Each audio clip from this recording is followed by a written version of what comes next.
You're listening to Up the Turnpike with hosts Mitch Anderson and Matt O'Leary.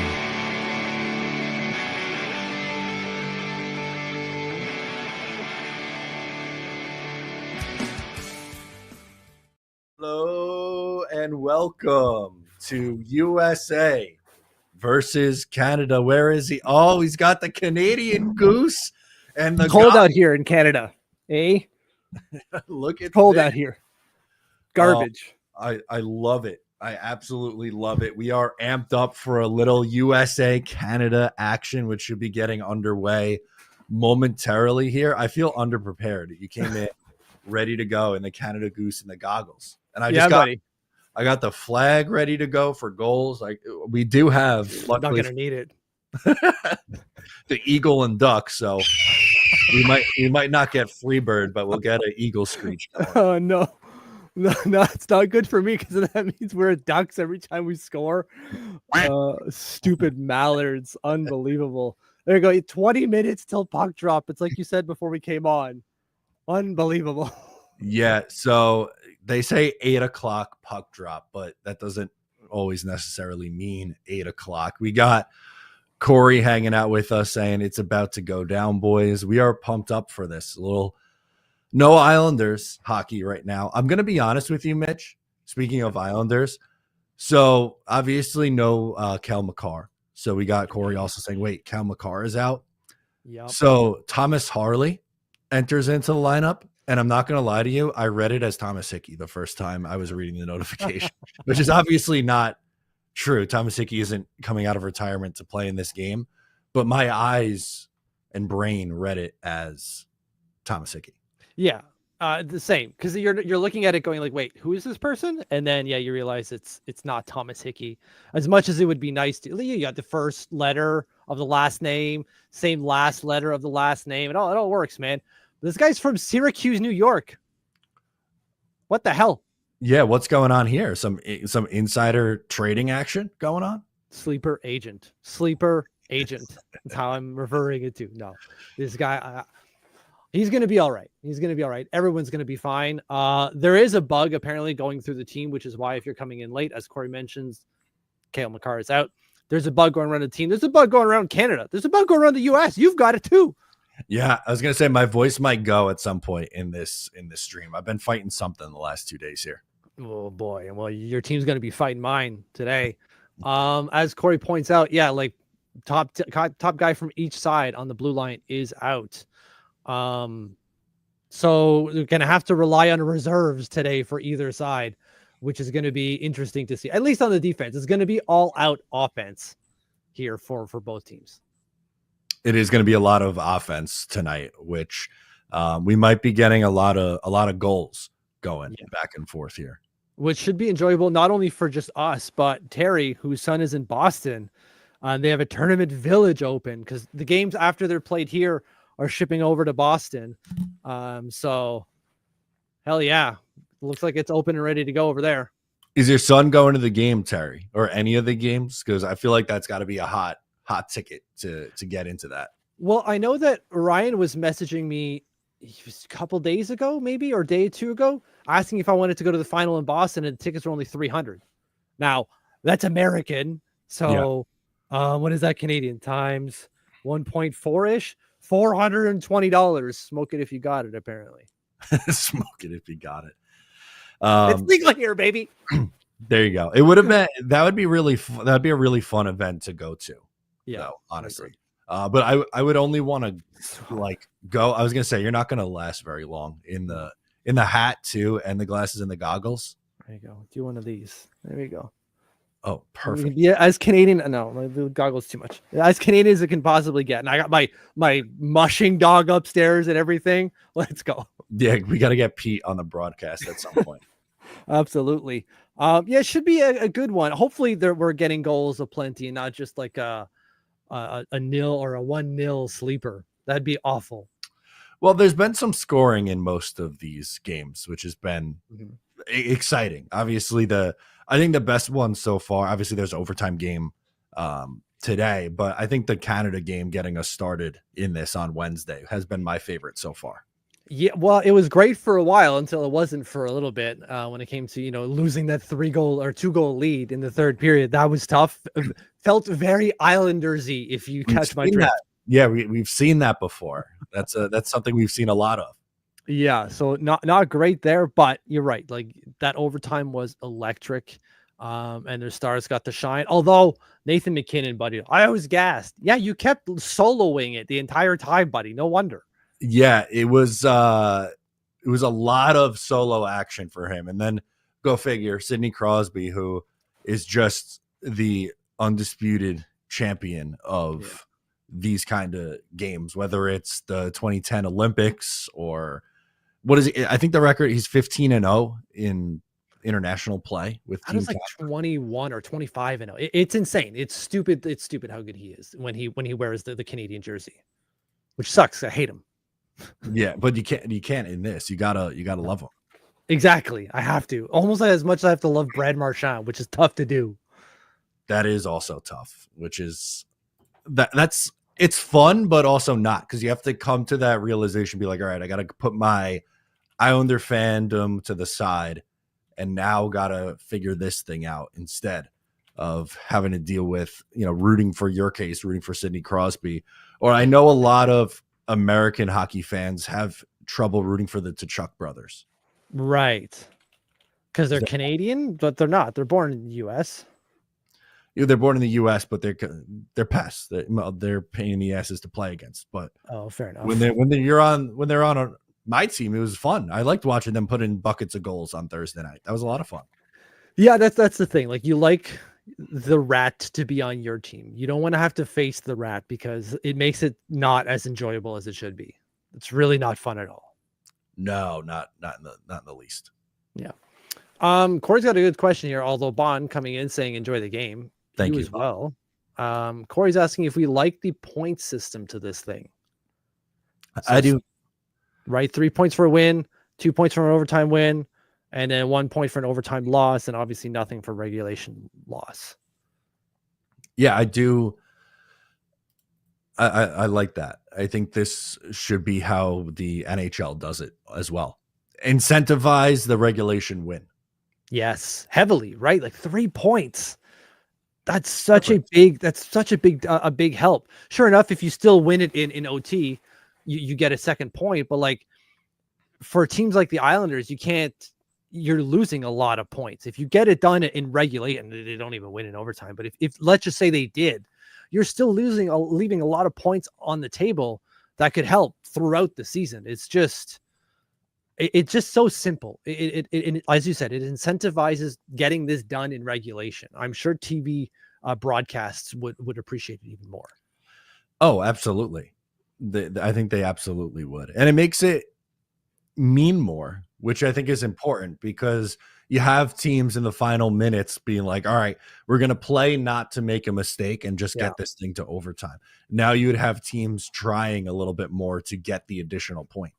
Yeah. And like that, clamping down to get the additional point is, what's the word I want to look for here? But it's basically grown. It's instead of like the last 2 minutes of a game, it's now like the last 5 and almost like the last 10. Sometimes it feels like, where you're going, oh my God, here we go. They're parking the bus. Just play the game, guys. Open this up, play the game. And so hopefully if they did that, as Terry's saying, and as we're suggesting as well, if they put this in the NHL, that point system, it should help a lot. But I assume that they're doing this because they're testing it out, right? Like there are leagues, in baseball, right? Isn't like AAA baseball essentially the testing ground for any rule they eventually want to adapt in the majors? They do that a lot with like the extra base, the runner starting on second base in extra innings. That stuff usually starts there, or robot umpires usually start at low levels, or there's independent league baseball too, which that's another big testing point. But yeah, they essentially use other leagues to try out things that you might eventually want to implement in the major league. And kind of same thing goes here. Yeah, I know that this is done internationally as well. So they might be co-opting that because these are international games hosted by the NHL. But it feels like this could be something that they could test and bring it to the bigs. Ideally, that would be very much ideal for all of us. Yeah, I think so. I think that would be fun. Like we said, it adds a little bit more intensity to it. What jersey is that, by the way? It's a starter Montreal Canadian jersey. I've had this since I was, I don't know. It came in like my birth package as a French Canadian. Totally fair. I was thinking of wearing the only like Hockey USA connection that I was going to make is I have an Anders Lee jersey and he's an American-born Islander. So I was thinking of popping that on. I said, you know what? I'll just go blue t-shirt. I got my flag that I could pop up here as well. Have some fun with it. There you go. Why don't you do that? You're not going to do that now. It's too late now. To put the jersey on? Yeah, your dedication. Unbelievable. That's how much it means to you. Well, this is more of a USA blue than Islanders blue is. Fair. I suppose. I don't know what USA blue is. I don't know. I'd have to look up the color hex, but this is a 4th of July t-shirt if I've ever seen one. There you go. Fair enough. Spiz, I believe, is quoting a bad movie. It's the greatest. Who do you play for? The United States of America. And then that they stop running sprints out there. Yeah. Well, 3.5 out of 10 movie, in my opinion. Oh, boo. Boo this man. Well, you say that, but Terry's asking how bad will the booing be? I think it's gonna be rough. I think they give to him pretty good. I think so too. I'm gonna be interested to hear when it goes back to Boston if they do the same. Like to the Canadian? Yeah. I would imagine so. Like, I know they don't have the same, let's say, political reason to do so, but it would be wild for us Canadians to go like, why are they booing us now? Like, well, clearly you did it. They're going to do it to you, man. What are you doing? So I that's what I'm interested in terms of the booing. I think it's going to be pretty loud, but I don't think it's going to be that loud. You're going to hear the message like, please don't boo the national anthems beforehand. Yeah, that's what happened on Thursday. Same thing. I mean, like, and they did it anyways. Although on the broadcast, they lowered the volume, so you won't hear it through your TV. Okay. But there will be booing at the Bell Center for sure. Yeah. So you'll have to turn up the volume. You have that in your headphones, right? The broadcast volume? No, I turned it down. It's an American broadcast. I can't have that. Okay. Bad vibes, bad juju. Yeah. But yeah, I don't have if I turn the volume on, it'd go over the broadcast. So I don't want our stream to get taken down. Nope. So I will just assume that they are booing or look to Twitter to find out for sure. Yeah. So all of you listening at home, where are you watching this game from? I am obviously doing it from my basement here in Ottawa, Canada. What's up? Let's go Canada. And Matt, you are on Long Island? On Long Island, baby. Representing Team USA from Strong Island. Strong. Fair. There it is. We got a downtown Phillier is where Corey's at. Let's go. That's pretty cool. That. How is it still a war zone out there right now after the parade? The parade was yesterday, so I would think that it's still pretty pumped up. True. That's got to be fun to go through a parade like that. I've never seen anything like that. No, I would. Can you imagine well, I mean, you've never seen it. I've never seen it, but like hearing my dad or any other Long Islander tell stories about the Islanders literally going down Hempstead Turnpike for a parade. I'm like, I've driven on that road hundreds of times in my life. And to think that that's a parade route for one of the teams that I follow, that after they won a championship like that, it's hard for me to compute. Right. I bet. Right. Like, and we've never had that here. Of course, Ottawa has won Stanley Cups, but that was well before they were the current Ottawa Senators. Sure. We came close once. Not that I'm an Ottawa fan, but it was close once. And I remember Elgin Street was just nuts, absolute nuts. So I can imagine that's what it would be like. When was 07? Was that 06, 07? Yeah, something like that. It was against Anaheim. Yeah, the 07 then, I'm pretty sure. Yeah, because 06 was Tampa, was it not? No, Carolina. Right. I was thinking the other lockout. Yes, absolutely. Too many lockouts. Unbelievable. Yeah. Andre saying, let's go Brock, and he's home on Long Island, just like you, buddy. Love that. Me Big too, plus. Andre. Spiz is reporting that they are booing right now. They're booing. Yeah, so Mitch and I are both streaming this, and we are trying to get ourselves as linked up as humanly possible. So we might be a touch behind on the broadcast to you guys, but I'm seeing someone in a Team USA jersey with a microphone. It doesn't look like she's singing yet. No, she's not yet. So again, we're behind a little bit there, but she's just about to, I believe. So I'm gonna. Oh, Georges St. Pierre is there. Is he gonna sing the anthem? He's got a microphone. I don't think he's much of a singer. Okay. Yeah, he does have a mic. Oh, okay. So Spiz is just saying that Michelle Kwan is. Michelle, got it. Okay. That's fair. Like that's the kind of partisan booing I thought we were going to see for sure, regardless of like the current political situation. Yeah, I figured that was the kind of partisan booing we were going to see regardless. Of course. I would say expected. Georges St. Pierre, former UFC welterweight champion. Georges St. Pierre, what a good.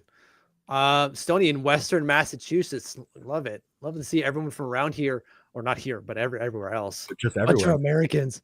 From Long Island, live in Austin, on vacation in San Diego. Kyle's all over the place. All over the map, Kyle, but glad you're hanging with us and hopefully enjoy this game. I hope none of you do.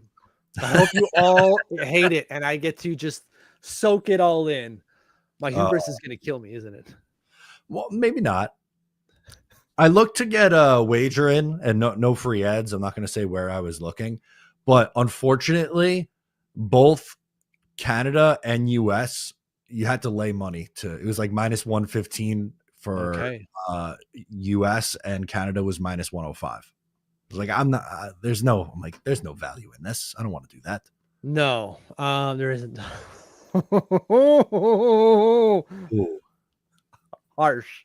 He's not playing. It's not harsh at all. Not harsh at all. Deserves it. Tavares is a fraud. Love to say it. What else we got here? Corey's just reporting that he's not an Eagles fan, but he enjoyed watching City run wild. Yeah, that's cool. Like, not really. I feel like with New York, it's not really comparable because you have two teams in each league. Yeah. So, like, yeah, the only thing that I think would be killer is if, like, the Knicks won. No one really cares about the Brooklyn Nets, but I feel like the city would just be absolutely nuts if the Knicks won. But like, I remember the Giants parades when they won the Super Bowl, or the Yankees, and like they were a big deal, but it's not like the entire city was going around this where it would be if, like, in Philly, there's only the Eagles. So it's very different. You got that singularity of fandom into the one. Whereas, yeah, it's not going to be the same. Well, it would be with the Knicks, because not only have they been around a whole lot longer, but they haven't won anything in a goddamn long time either. When was the last time they won? The 60s? 72, I think. Oh, that's a long drought. Oh, Andre's saying we need one on Long Island. It's been 42 years. That is too long. Yeah, it has been too long. It'd be really nice to end that streak, have them go down Hempstead Turnpike. They can go past the Coliseum all the way back up to where they are now at Belmont Park. There you go. Absolutely. I would love to see it. I would probably come in for that. There you go. Spiz is our reporter on the ground when we don't have the audio. Not to begin. Not even Brooklyn likes the Nets. No, they're a Jersey team. It'd be like if the Devils won. Ooh. I met a Devils fan the other day. I shouldn't say that like that's surprising. I'm an Islander fan meeting a Devils fan in Ottawa. That is pretty random, though. Yeah, it is. Okay, so sing Canadian national anthem. I'm pretty sure. We got Canada going first here. Got those Mounties right behind them. Got to have the Mounties, baby. You got this American an American singing a sign of respect. I love perhaps that. Maybe. Or maybe he's doing it. Oh, no, they're booing. It's the American anthem. Oh, it is? Yeah. Yeah. It's they're booing. So that's why he was going so loud. I'm trying to turn it out. Okay. Showing their support, which is fair. Absolutely fair. Yeah, this is what we expected. I'm kind of surprised it's coming out as loud as we're hearing it now. No. Oh man, this is going to be a heck of a time here. Yeah, I will say the lights in the crowd lighting up red, white, and blue looks pretty cool.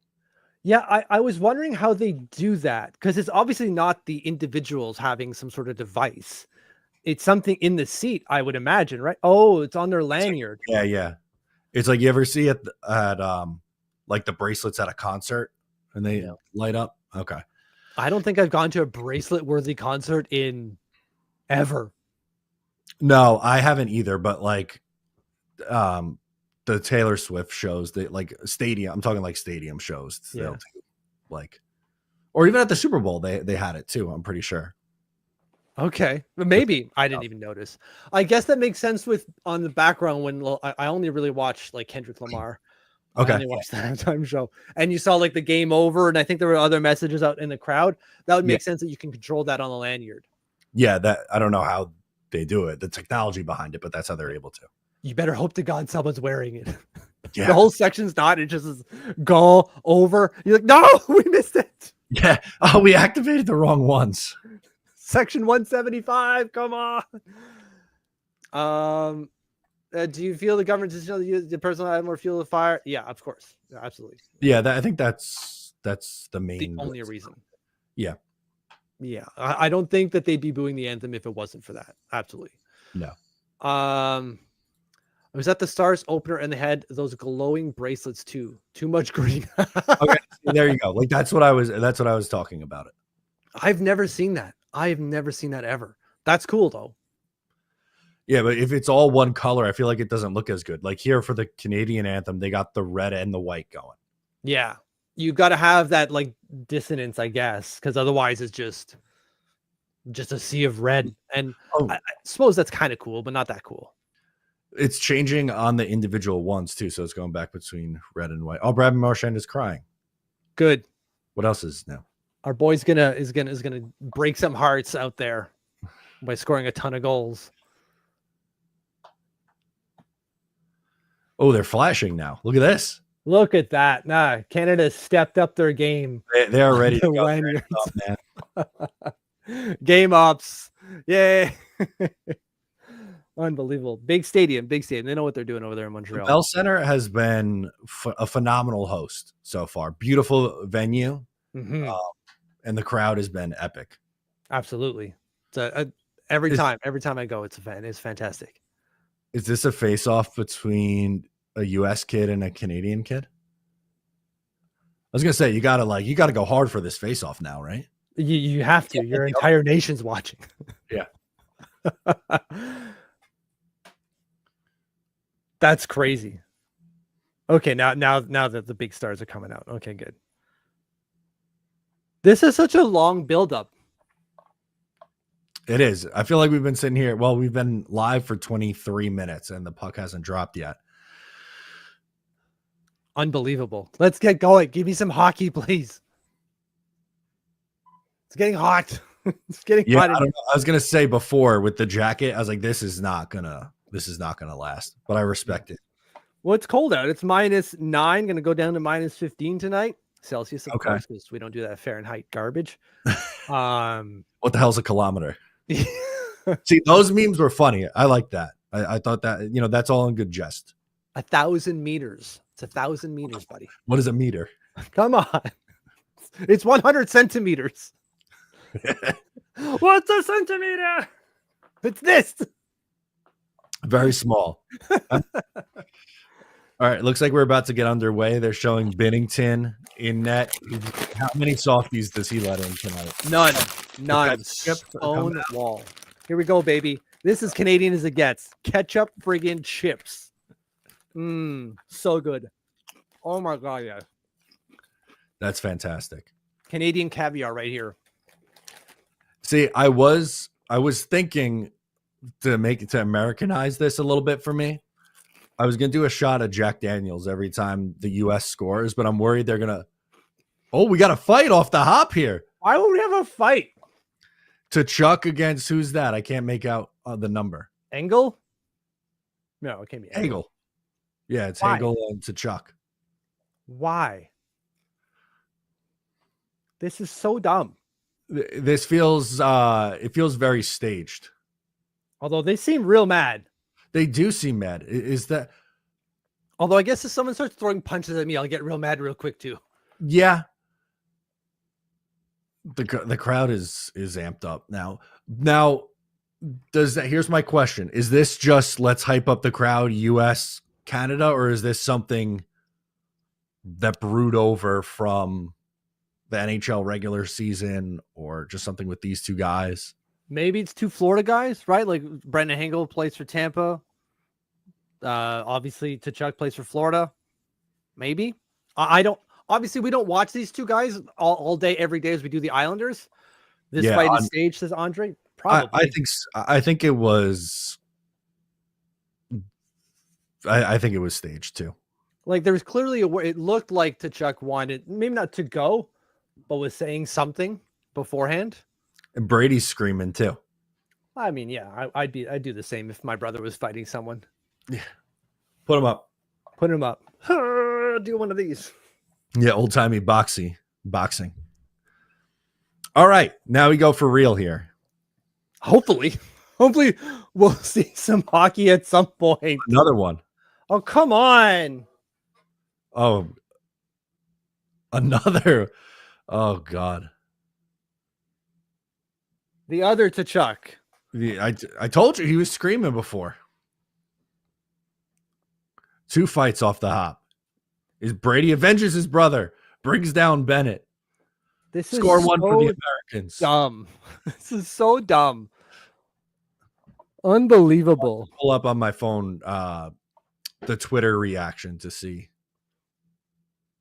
Why? Now Bennett, who is like a Florida guy, I guess, is a teammate of Matthews. It's not even. I don't even know. Oh, this is really bad. Spiz is loving it. I hate it. It's so dumb. It's the hype up. I think it's just all to add even extra more to this. I guess more drama. I don't think it's needed though. Like I think there was enough even before the fights, but I think the fights just elevate it.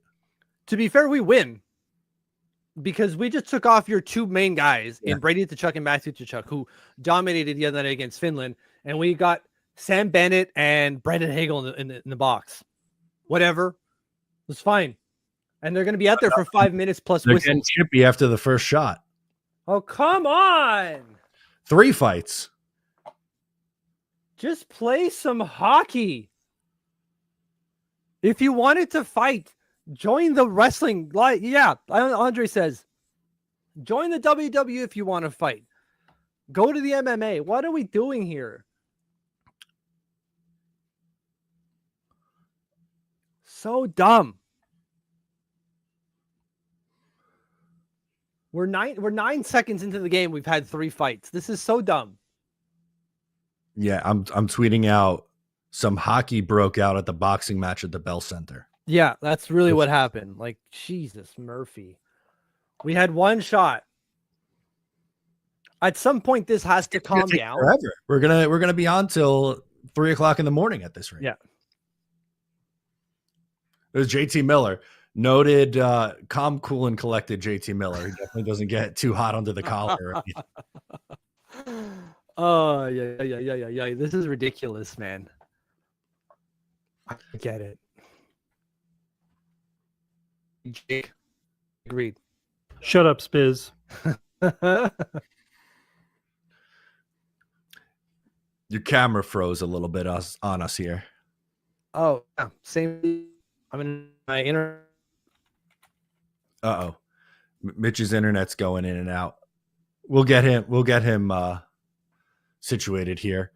They were showing Tortorella on the side. He looked like he was losing his mind a little bit.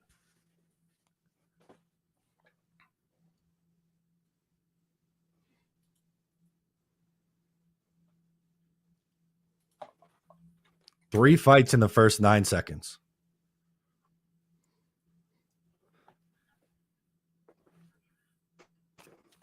They're showing Austin Matthews on the bench. We're going to see another replay here. Why are they mad at JT Miller? He went in at who's 55 on Canada.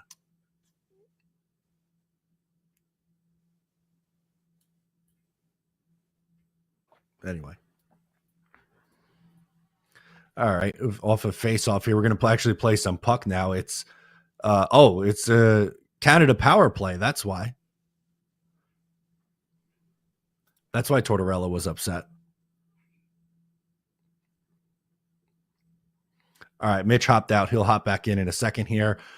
We'll see if we could kill off this penalty for Team USA. Let's get a little defense going in the chat.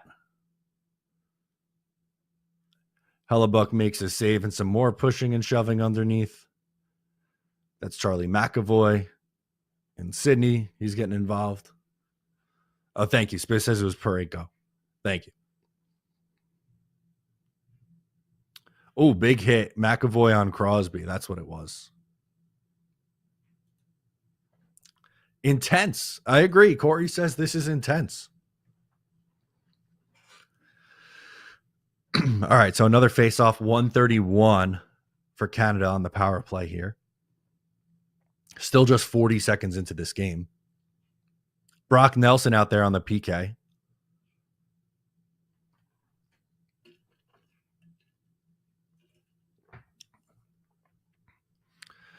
Reinhart, McDavid. Oh, man. Crosby. Ooh. The backdoor play was broken up. They tried to hit McKinnon on the back door. Would not go. Americans get a stick in there.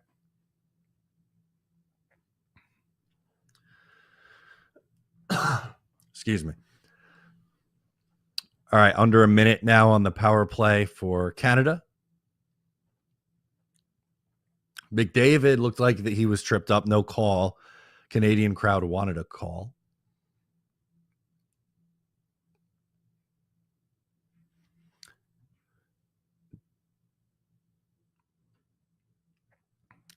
Little drop pass play for McKinnon. Enters the zone with some speed. Puck on net, but kicked away. 23 seconds.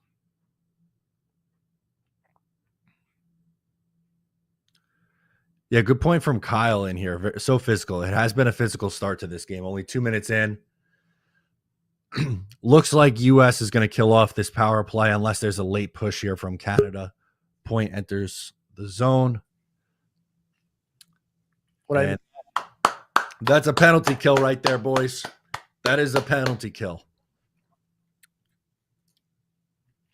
Gotta get the game back on here. Gotta get the game back on. Unbelievable. I'm missing a power play. Unreal. Yeah, well, not power play anymore. Hold off. Ridiculous. Corey said this is 70s Flyers type shit. Yeah. And, well, from what I understand, it's been very chippy out there after the fighting. I can't even get the game on. It's just the website for where I get the game is just not doing anything for me. Ridiculous. Really? Okay. Yeah. Yeah, it's still we're using the same site. It's clear on my end, so I don't know if it's a Canadian thing. They're like, you can't enjoy this hockey. This is not happening to you. Yeah, no. Or if it's your internet still coming back up, but you're on here, so that's a plus. Yeah, I don't think it's my internet issue. I'm downloading at like 70K. Okay. Megs, not K. That'd be nice. The GMs of these teams, these guys' teams in fight must be ticked off. Imagine breaking a hand. Yeah. Yeah, imagine if your name was in trade discussion. Thank God Brock Nelson didn't drop the gloves. How would we feel if Brock was one of the guys who dropped them? Right. We need a fourth liner to go out there and drop the gloves. And then, Brock is playing on the fourth line. He does that. Oh, balai. I know something happens. Oh. But the U.S. team, it was they're 2/3 of their top line. Mm-hmm.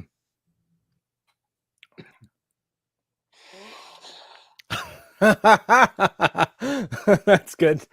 Blasting that song. Flame Canada from South Arc. Oh, that's good.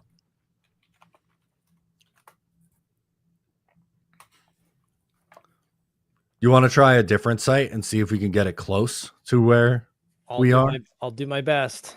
Okay. I'm just not able to get the game on right now. All right. So I'll give you a little, not full play-by-play. I don't think I could handle that right now, but shots still 1-1. They tried to go high glove side on Binnington, but he kind of shouldered it away. It was going to be a face-off in the U.S. zone. Okay, you don't need to do the play-by-play. That's fine. That's fine. Just I'll get it up soon enough. Unbelievable. How about this? You know it's important because John Tortorella is wearing a suit on the bench and not a quarter zip. Do you think he's got to just hang in the lockers with the second? They're in intermission. He throws it back on and just immediate relief. I would think so.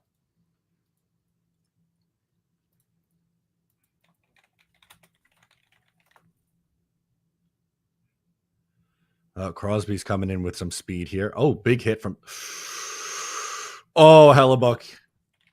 Oh, thank God for Connor Hellebuck. He made a couple big saves in tight. Crosby came in with some speed. There was a rebound available, and he covers.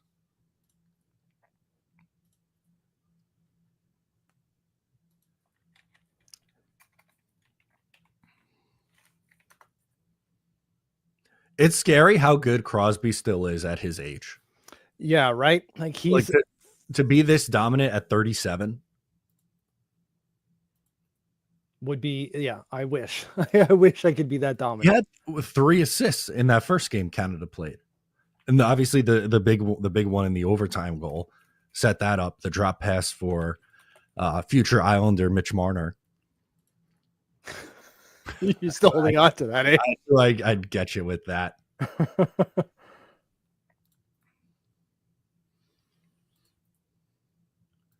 Wow, they just popped the stat on screen. Connor Hellebuck on the season has 7 regulation losses to 6 shutouts. So he almost has as many shutouts as he does regulation losses on the year. That's pretty insane. nuts. That's so wild.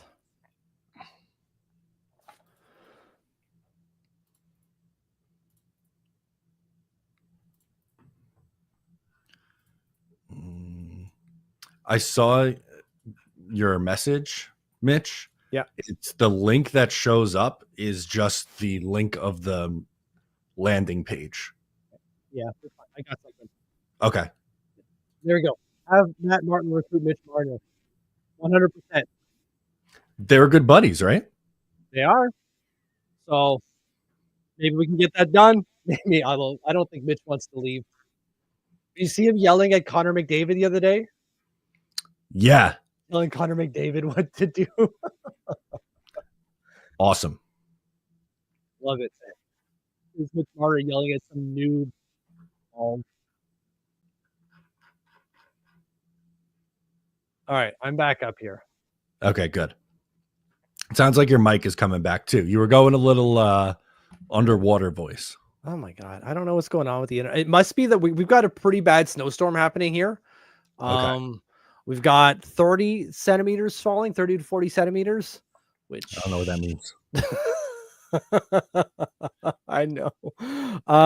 Centimeters to inches. If we do 30 centimeters, that's 11.8 inches. Wow. Okay. Ready for this one? Yeah. So I've been telling you we've been getting little bits of snow. We still got. Woo! Who's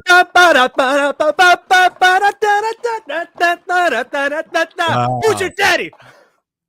Connor McDavid. Boom. Sorry, Up 1-0. Little backhand action for Connor McDavid. Here we go. You got a duck. All right. You were like 5 seconds in front of me. Oh, crap. Oh, yeah. What a backhand. My God. He is ridiculous. Oh, my God. The speed he can generate is insane. Yeah, there is nothing Hellebuck could do there. Poor Charlie McAvoy. He couldn't even keep up. Oh, it's 36.5 kilometers an hour he's going. I have a Canadian stream up now. That's the only one I can get. What is kilometers per hour? 2 miles per hour. 35.6. That's 9.8 miles. Oh, so that's meters. Why meters per second? Who cares about that? 22 miles an hour as he was going, entering the zone. That's nuts. That is nuts. But sitting comfortably now, 4 shots to the 1. We did this though against Sweden. So I'm not going to get complacent because we dominated Sweden for the first part of the game. And well, we all know how that ended. They still won, but they went to overtime. It was tight. It was a lot tighter than you would have liked it to be. Mm-hmm. I'm sure there. Wow. All right. So 1-0. Shots 4-1. Just 6 minutes into this game. Still got tons of times. Ton of swimming in time. I'm doing the backstroke in time over here. As I was saying before, we were rudely interrupted by a Connor McDavid goal. We next week are supposed to get between 16 and 18 inches of snow Wednesday to Thursday. I hope we don't get that much. I don't mind the little dustings. We've gotten a couple little dustings, like 3-4 inches. I could deal with that. But when you start getting over a foot of snow, that's a lot. It's a lot. That is a lot. It's a lot to move is the main problem. Is like, where do you put it type of thing. I've got a snow management system already that I deal with every year. So I'm on top of it here. But if you're not used to it, you're like, where do I put all this goddamn snow? Yeah. What am I supposed to do with this? Yeah. You can build stuff with it, but then it's still in the way when it doesn't melt. And I'm flying by the seat of my pants over here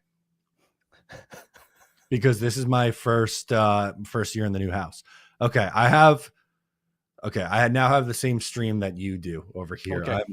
I'm seeing a commercial for some car. Okay. What's yours? Oh yeah. Now it's some car personality. I don't know what she's doing. Walking around. Yeah. Okay. All right. So we're a lot closer here.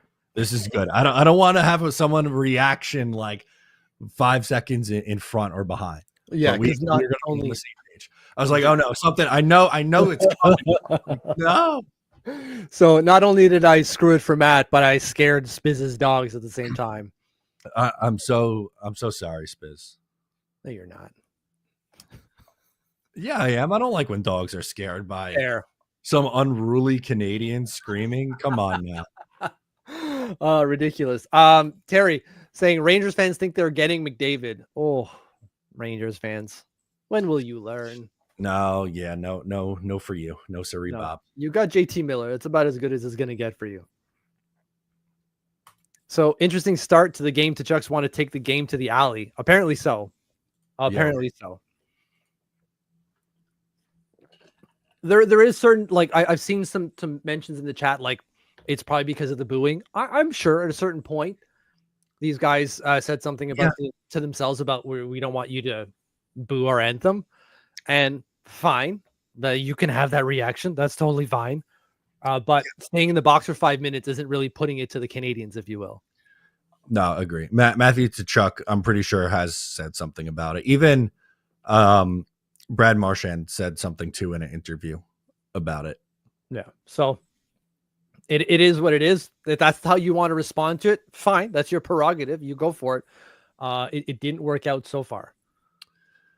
But they're obviously pumped, right? So the intensity's there, which is good. Like it shows that they goalie interference just runs right through Binnington. Yeah, they did give Binnington a pretty good shot. Unbelievable. And they go over to Larkin, who is I guess the one who ran him over. Yeah, ran him. Yeah. He was pushed. Devontae's pushed him into him. Devontae's is such a softie. We know it. They're what? It did seem like a little bit of a little bit. There's a bit there. 50-50. There's a 50-50 play. 50-50. All right, bud. It's too much fun. Canada dominating the face-off dot. 8 wins to US's 4. Which is fantastic. But as an Island fan, we know, like, if you don't do anything with it, who cares? Mm-hmm. Right? So, like, right now the US has got them in their zone. So it's all about, okay, like you got that goal. Can you do something after that to really put them to bed here? Maybe not like end the game. It's way too early to end the game here, but they're going to be riding a wave of not desperation, but something close to that. You've got to match that desperation. Yeah, you don't want to go down 2-0. It doesn't put the game completely away in the first period, but it's not an ideal start, clearly. And as Canada, you don't want to score and then get scored on within a couple of minutes. That's just not going to be great, because then now they're generating momentum. Like, we don't give a shit if you score because we can get you right back. So you want to nip that in the butt. And is it nip in the butt or nip in the bud? I think it's Bud. I thought so too. I keep saying butt. I know it's more fulfilling, like it's satisfying to say. Yeah, nip in the butt. Yeah. Nip it in the bud. Which is a more Canadian thing to say, in the bud, isn't it? I would think. I'm just thinking of like South Park or like stereotypes of Canadians. We say bud a lot. Buddy, guy. I'm not your buddy, guy. I'm not your buddy guy. All right. I like this. This is the kind of energy we need from Spiz. No, it goes right off the screen immediately. We double click it. Rattle off 5 straight. I got the flag on the side of the desk. We'll toss it up. You need a little bit of a rally going. Are you going to take a shot at JD every time they score? Yeah, at the next whistle, I'll go bring it over. I'll take a shot at JD. That's about as American as it gets, I think. Then I will go and do that with some maple syrup. Okay. That's fair. Because I don't drink alcohol and it looks like a shot, so it's only fair. And it's as Canadian as you can get. I'll allow it. That is very, very Canadian. You got to put, for every goal, you got to put the jacket back on with the glasses and hat too. Okay, while I take the shot. Yeah. All right, it's a whole thing, a whole production. Oh, reverse hit there. Whoever did that from the U.S. put 21 on his ass. Good job. I know I'm not a U.S. fan, but like I don't mind reverse hits if you do it well. Yeah, if it works. Let's see they're gonna show the replay of this. Maybe. No, that was just Kyle Connor, my twin. Your twin. Although, unlike, I know you have quite a bit of neck, but it's not like him. He's full on giraffe. He is much more pronounced with the neck. Absolutely. Does Spiz need to drink? Absolutely. Some cheap Canadian whiskey as a reverse jinx. Try it. Yeah. I like David's comment after that. Boo it and then drink it. Boo. Down the hatch. There you go, David. Absolutely. Go for it. Getting scored upon right after scoring is the Central Islander theme. Yeah, that is true. Can't hold a lead to save our lives. Thankfully, we don't have to watch our team play today. Well, that's a nifty move by 21. Who is that? For the U.S., that is. Is that Larkin? I think you're right. Brain point. Oh, that's Canada. No, that's Canada. Sorry. Yes, it is Larkin. Okay. Sorry, I thought I clicked on the U.S. roster, but it came to Canada, and I was like, that's not American. Do they have the box scores on NHL.com? I feel like they got it right. They do. Yeah, it's an NHL product. I'm gonna pull it up. At least that'll help me with the numbers. Right. See, like shots were 4-1 Canada for a while after they scored, right? It looked like dominant. Now it's 4-3 US. The push is on. The push. Not dead yet, boys. No, still, you're only halfway through the first period. Well, we had like 20 minutes of fights before this game even started. And it did start like an hour late. Oh, did McDavid just get put on the ground? Did I just miss that? I saw McDavid on the ground, 2 Americans around him, and I didn't notice. some Americans fans cheering. I don't think it was the big hit on McDavid. So am I still behind you? I'm at 10:05. Yeah, you're still behind him. 9-4. Oh, come on, Binnington! I'm at 9:45. Okay. 9:50. Jack Eichel. Oh, hell yeah, baby! Woo! Woo! It's Gensel. Eichel comes in the zone and Gensel throws it through. God damn. Binnington through the 5-hole. Freebird! Hang on, I'm getting the JD. Unbelievable, Binnington. Ridiculous. Close up the 5-hole, buddy. Can't have that. This is exactly what I wanted to avoid. Exactly what I wanted to avoid. Orbican's throwing the Freebirds around. Matt's getting his drink.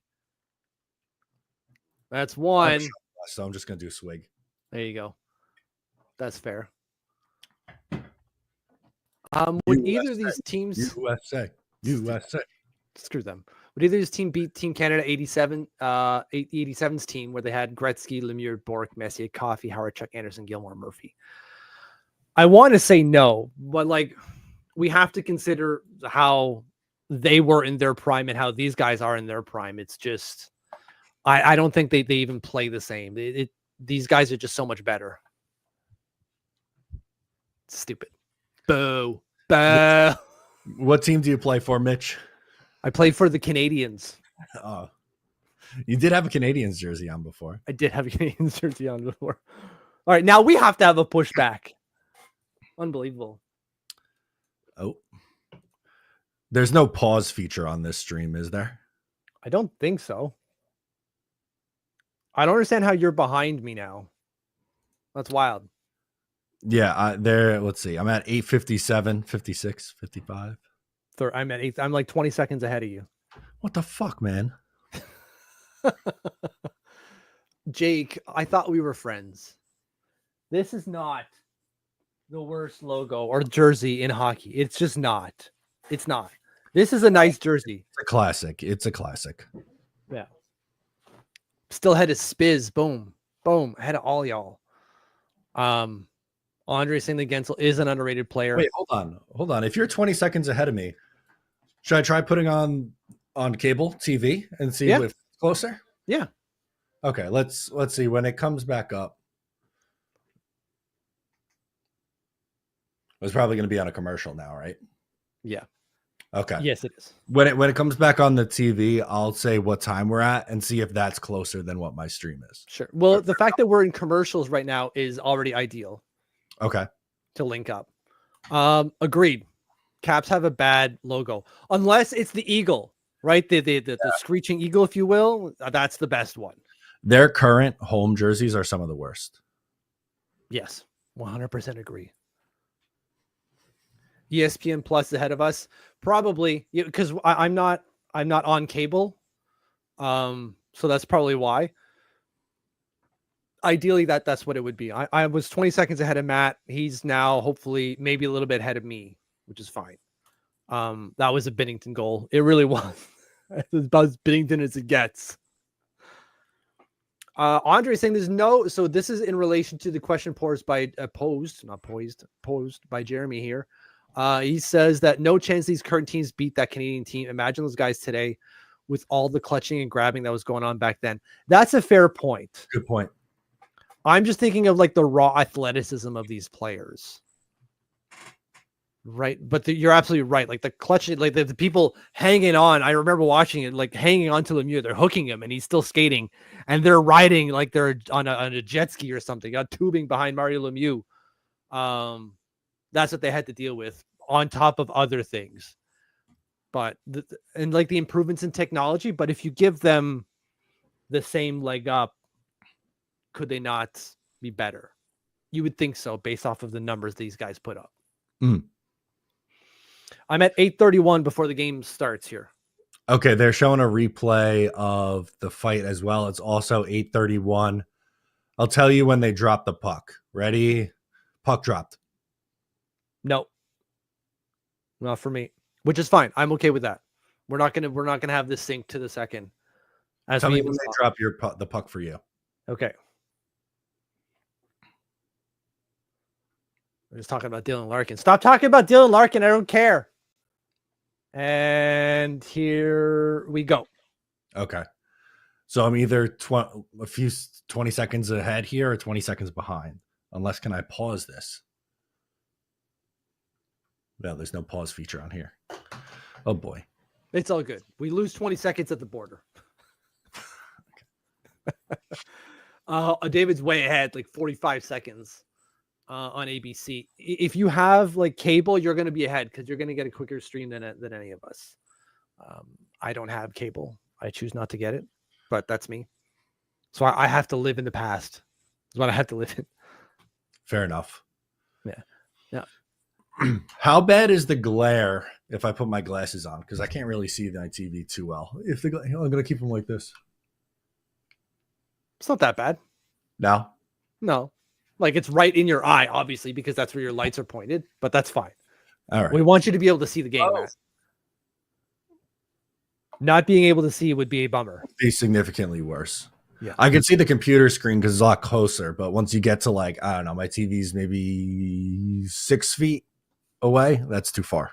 Yeah, that's too far. Orbican raises a good point when we're talking about like these cross era teams. Hellebuck is probably better than any goalie in that era. That's true.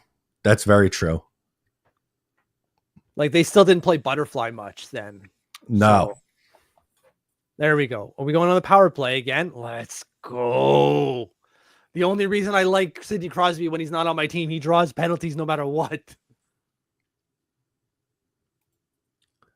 The ref cam angles of these are pretty cool. That's true. It's a USA power play, bud.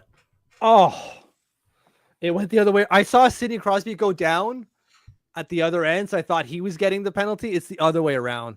Yeah. Oh. Although he stops what could have been a sure goal. So, all right, fine. That's a plus. Fine, I suppose. If you're going to take a foul, it's there. So has Brock even seen the ice after the penalty kill? I haven't noticed him. I haven't seen him, but I assume he was out there when Jake Gensel was out there. I assume. If I look at ice time, he's got 3 minutes and 8 seconds worth of ice time. So he's been out there, just not noticeable yet. He must have, because they had 3 guys in the box for fighting, right? So like, Bennington came up big. Finally, right? Yeah.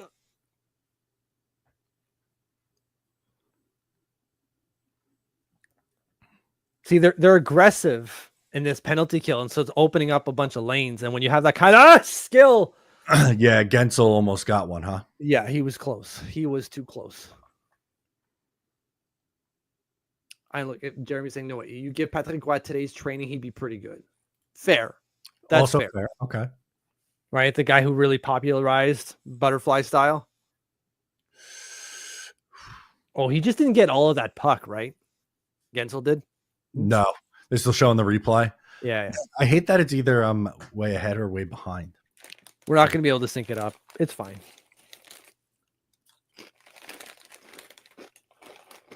This is how I do all of my live streams for the patron. Okay. Bill's usually Screaming. a good 30 seconds ahead of us, and I can tell if the Islanders score or not. P.S. If you're an Islander fan, we have a patron, patreon.com/uptheturnpike, where we do our podcast and we host all of our Islander stuff outside of this channel. So sign up today if you want to. It's patreon.com/uptheturnpike. We got a broken stick. Uh-oh. Mitch Marner, you're going too deep, bud. Oh, fucking A.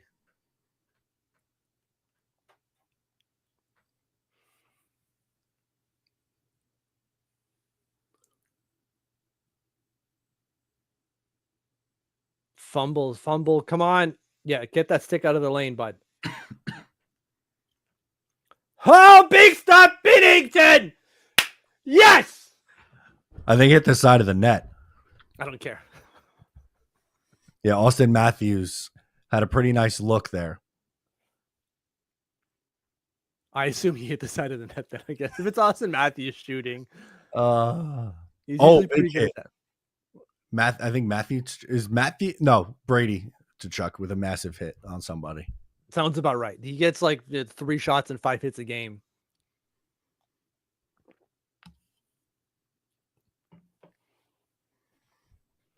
Come on, get this puck out.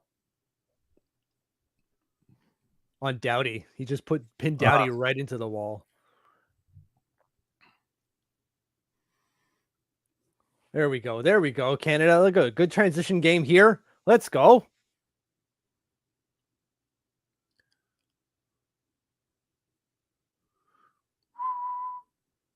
We need more of this, more sustained attack. States are doing a good job of clogging up the middle of the ice here when we're in the offensive zone, which is, what you want to see if you're an American and not necessarily if you're a Canadian. Yeah, they just flashed up on the screen. Shot attempts 22-8. Really? Mm-hmm. So we're taking a lot of shots that are either getting blocked or just getting missed, Yeah, not going through. which is not bueno. You want to see the shot attempts high, of course. It just means that you have the puck more, but like you want to do something with it.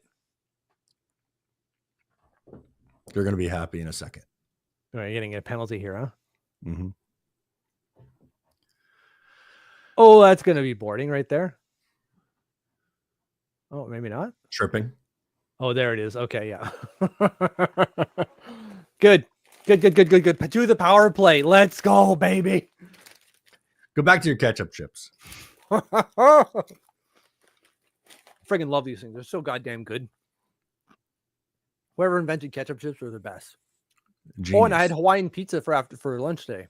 Ew, come on. Why would you say that? You're just trying to piss us off here in New York. Homemade. We made it ourselves. I'll give you a little bit benefit of the doubt on that then. Why? We went out of our way to get the ham. We went out of our way to get the pineapple, and I put them both on a pizza. Ugh. That's offensive. It actually wasn't that good. I like Hawaiian pizzas. The one I made was not that great. Okay. So better in theory. Yes. When someone else does it, it's better. Okay. Corey's asking if there's any chance Canada pulls Binnington if he lets another softie. I don't think so. They're going to ride or die this guy right now. Yeah, it really feels like that's their dude, right? Mm-hmm. It's not like they got better options. They got Aiden Hill and Samuel Montembeault. Neither of them is, No, they're not doing it. Inspiring confidence right now, which is not ideal. Whereas the Americans have Jake Ottinger as the backup, and Jeremy Swayman is an e-bug. Yeah, much better depth if they need it. Mm-hmm. Swayman has not been good this year, but He normally is potential. Exactly. Which is strange to see him not do well this year. Like he was so good last couple of seasons. When I was watching the Bridgeport Islanders a little bit closer, watching him play in the AHL, he was amazing. It felt like when the Bridgeport Islanders went to play Providence, it felt like anyone playing the Buffalo Sabres when Dominic Hasek was there. You're like, well, this isn't going to be great. We have to face Hasek. That's how good Jeremy Swayman was. And he's just not got it this year since he's got that extension, which is strange. Yeah, that is strange. Yeah, oh, yeah. His AHL numbers were really good. 933 and a 189 goals against. Yeah, really, really good stuff. That was the COVID year, though, wasn't it? Yes, 2021. Right. So there's like 24 games played or some crap like that. So they played Providence a lot that year. They only played, was it 3 or 4 teams that season? It was only a handful. Yeah. No matter what, I mean, we're squabbling over 3 or 4, but it was it was like in their own region. Yeah. So you saw them a lot. All right. Good power play. Let's go. Come on. Power play. I need to drink some maple syrup. Actually, I'm going to go run and get it now. Yeah, go ahead. I'll let you know if anything happens. Let's tell them they gave up a shorthanded goal.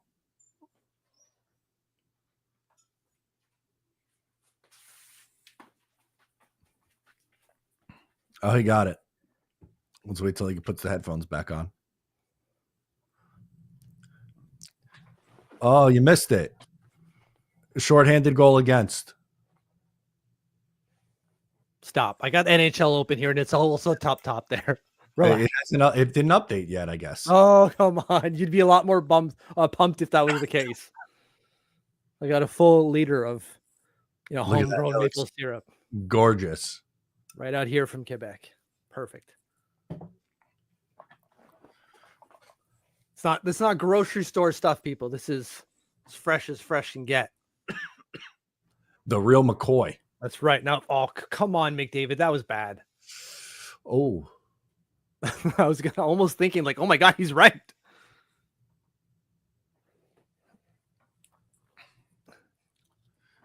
They got a speed track. So I've got the Sportsnet open. You don't have it open anymore, but they have a speed tracker on McDavid. So they're showing his speed live here. As he goes? Okay. As he goes. Pucks on net, boys. Pucks on net.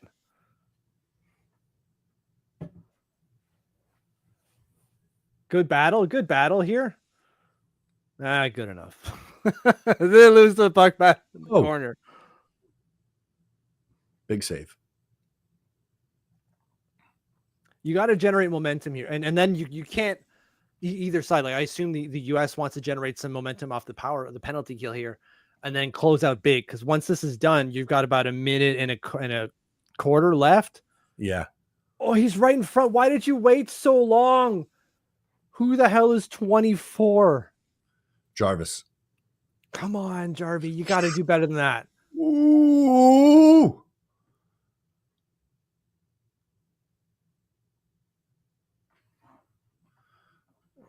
Not out of the woods yet. Mitch Marner's got to turn around like 3 or 4 times. Puck retrievals. There you go. Look at that. Look at that. Ha! Police. Killed it. I wasn't going to let. They need to get this out of the zone before I started clapping. They killed it, but there was. They still had control for a little bit. We've seen that as Islanders fans. Like the penalty's over. Score. God damn it. Immediately after. Good kill. Well, maybe not a good kill, but like good to not concede. Yep.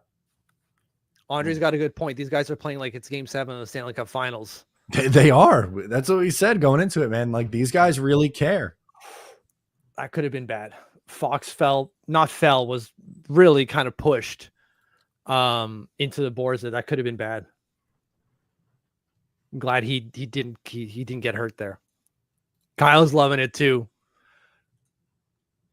This is good. This is good. I didn't think that this is what we were going to see from this tournament. I really didn't think so.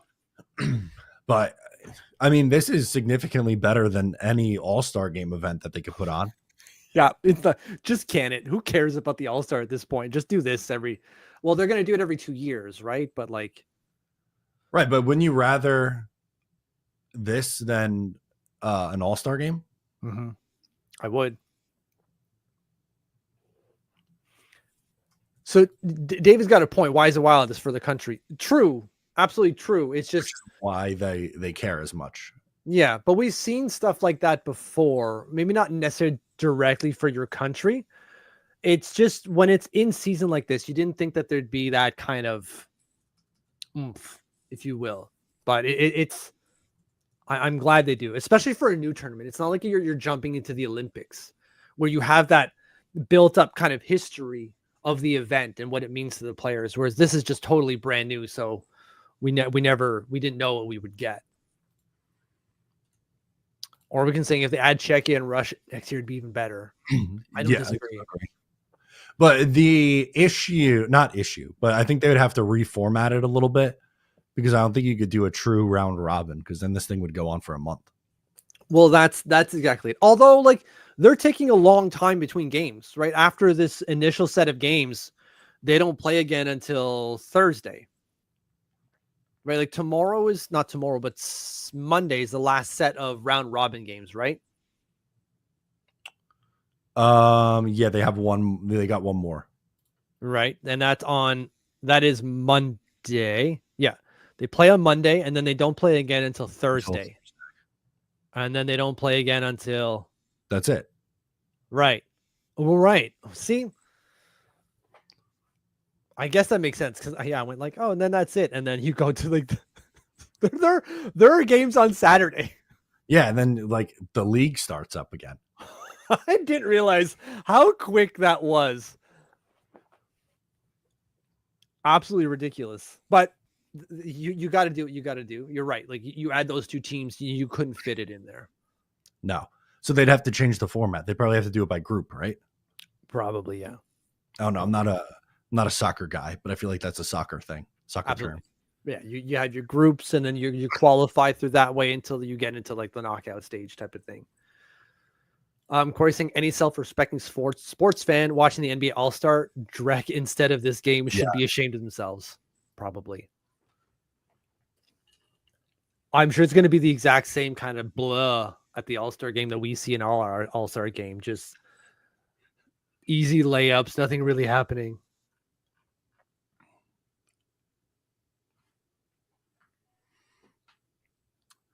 So what a start. What a start. Yeah. How many fights in the next period? I think it calms down. I don't think there's any fight. There might be some like pushing after the whistle, but I don't think we get like a real drop the gloves and go. Yeah, I totally agree. I think that's done. Unless, there's a blowout and then we might see a few in the third period. Yeah, I hope it's not the case. Like I want this to be a tight game the entire way. That keeps the intensity high. Exactly. Not face off. Oh my God. I keep saying that word. I don't know why, but overtime would be fantastic. Yes. Yeah. Great points here by David and Tim about like Russia not being allowed until like, they stop going to war. 100% agree. Yes. It's when you have the caliber of players that should be on that team not playing, it just kind of feels like, I kind of wish they would be playing, but for the competition purpose, like taking everything else out of it, which is really hard to do, obviously, because there is context to it. But it's like how many other awesome players are in the league that are not participating in this tournament?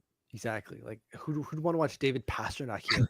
Everyone be outstanding. And anyways.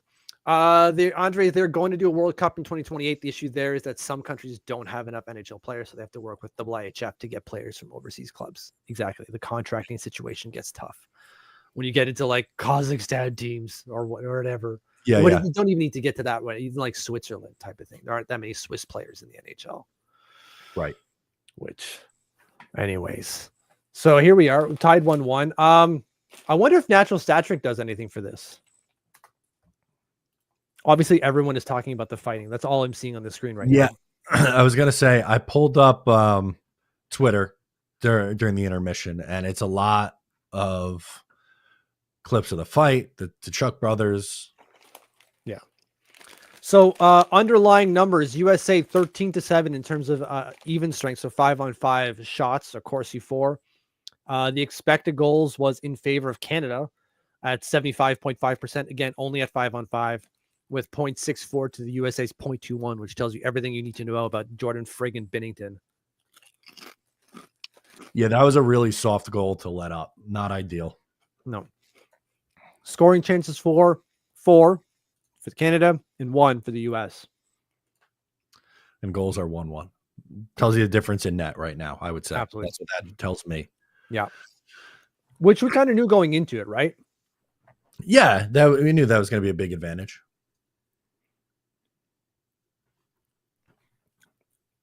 Spiz is sending me messages saying that he's making mac and cheese and not Kraft dinner because he's being patriotic or some shit.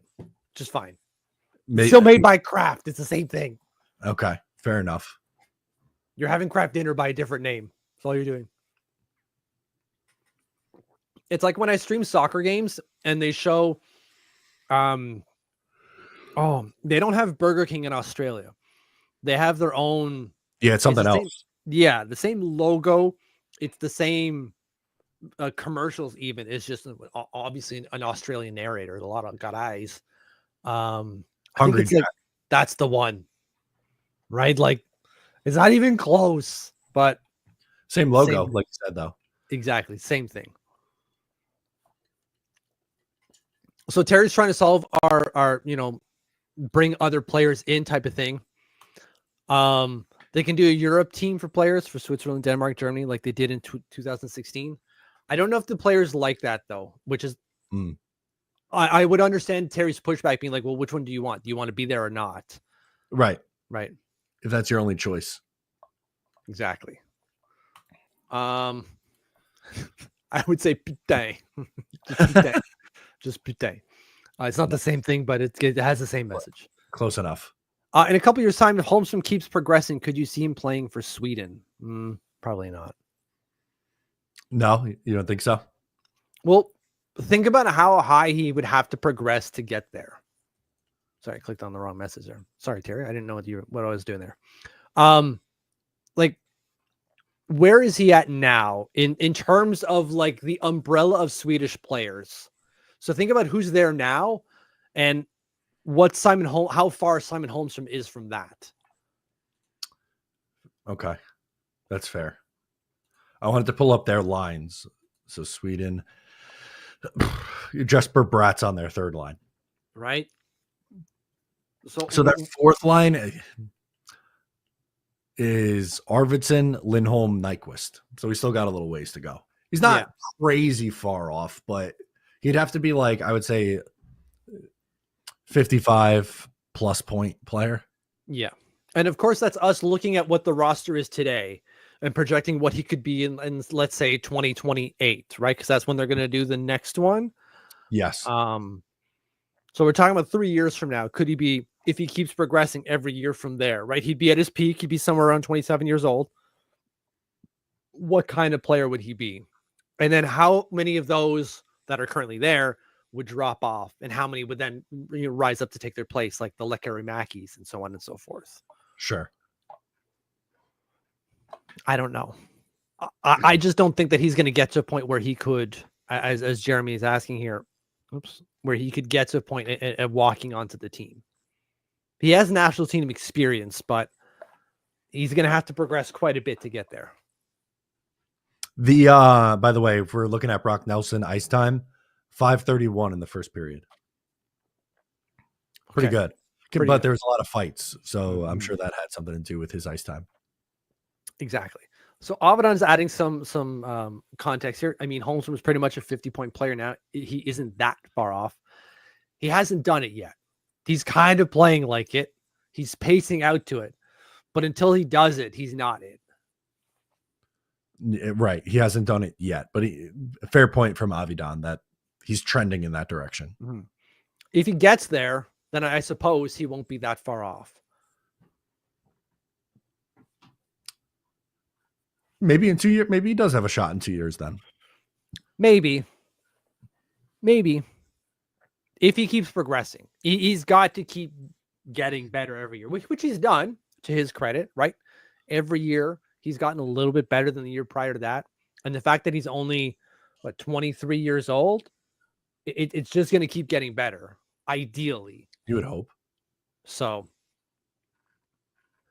it's to then start bridging the gap between the ones that are there and the ones who, are falling out of the team, usually because of age type of situation. Age, big factor.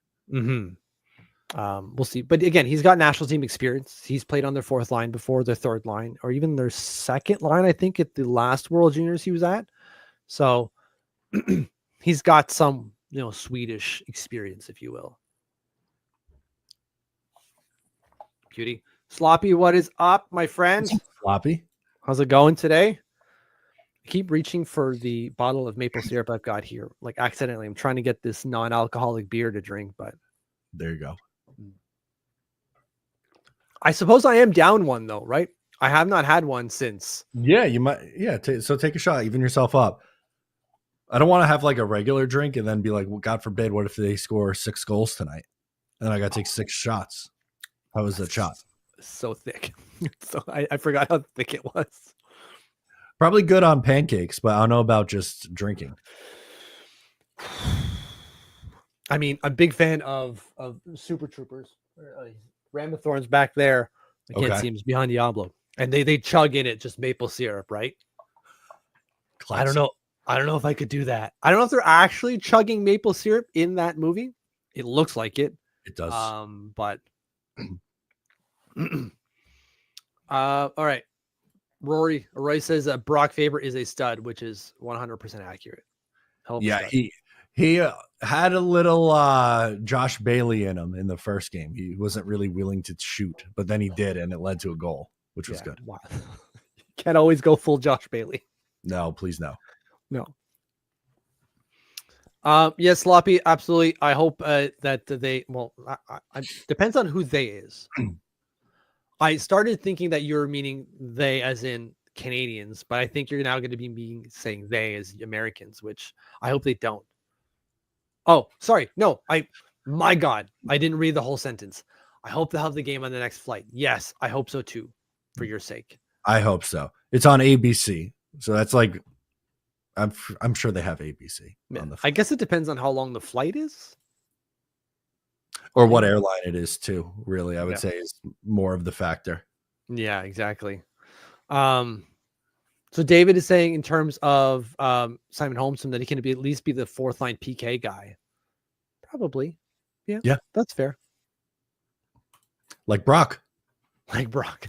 Like Brock. Let's go, baby. Unreal. What a gem he is.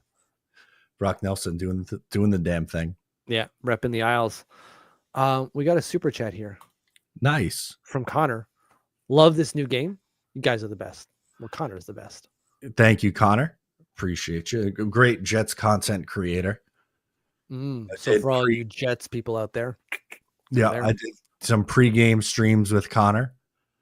We'll forgive him, but he's a Rangers fan.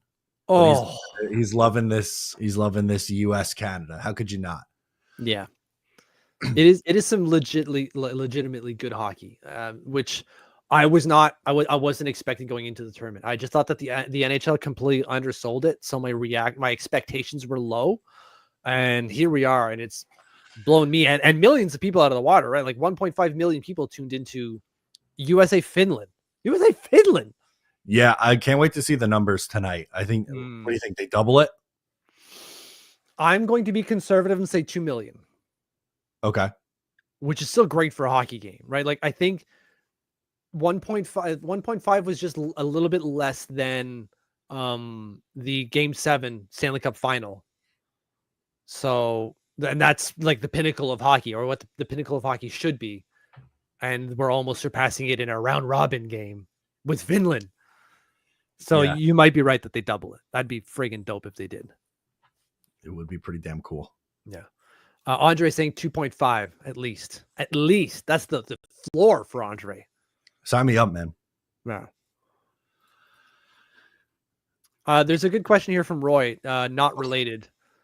Bedard or Celebrini? I think right now it looks like Celebrini. Mm-hmm. It really does. I'd still take Bedard, but the fact that you have to think about it is surprising. Yeah. Well, Bedard was supposed to be better than what he has been so far. He's got 49 points in 55 games. He's not been horrible, and he is still only 19 years old. So I'm not all the way out on Bedard, but I think Celebrini has been the better player. And has less to work with. I understand that it's not like Bedard is being surrounded with a bunch of stars, but he has more legitimate players around him, or did for a while before Taylor Hall left, than Celebrini does, right? Like he's got to make do with Granlund, Eklund, and Will Smith, which Will Smith's a great player, but also a rookie trying to figure it out at the same time. Like you wouldn't expect that from those guys. No. So yeah, interesting. That's a good question. The fact that I had to think about it was, oof.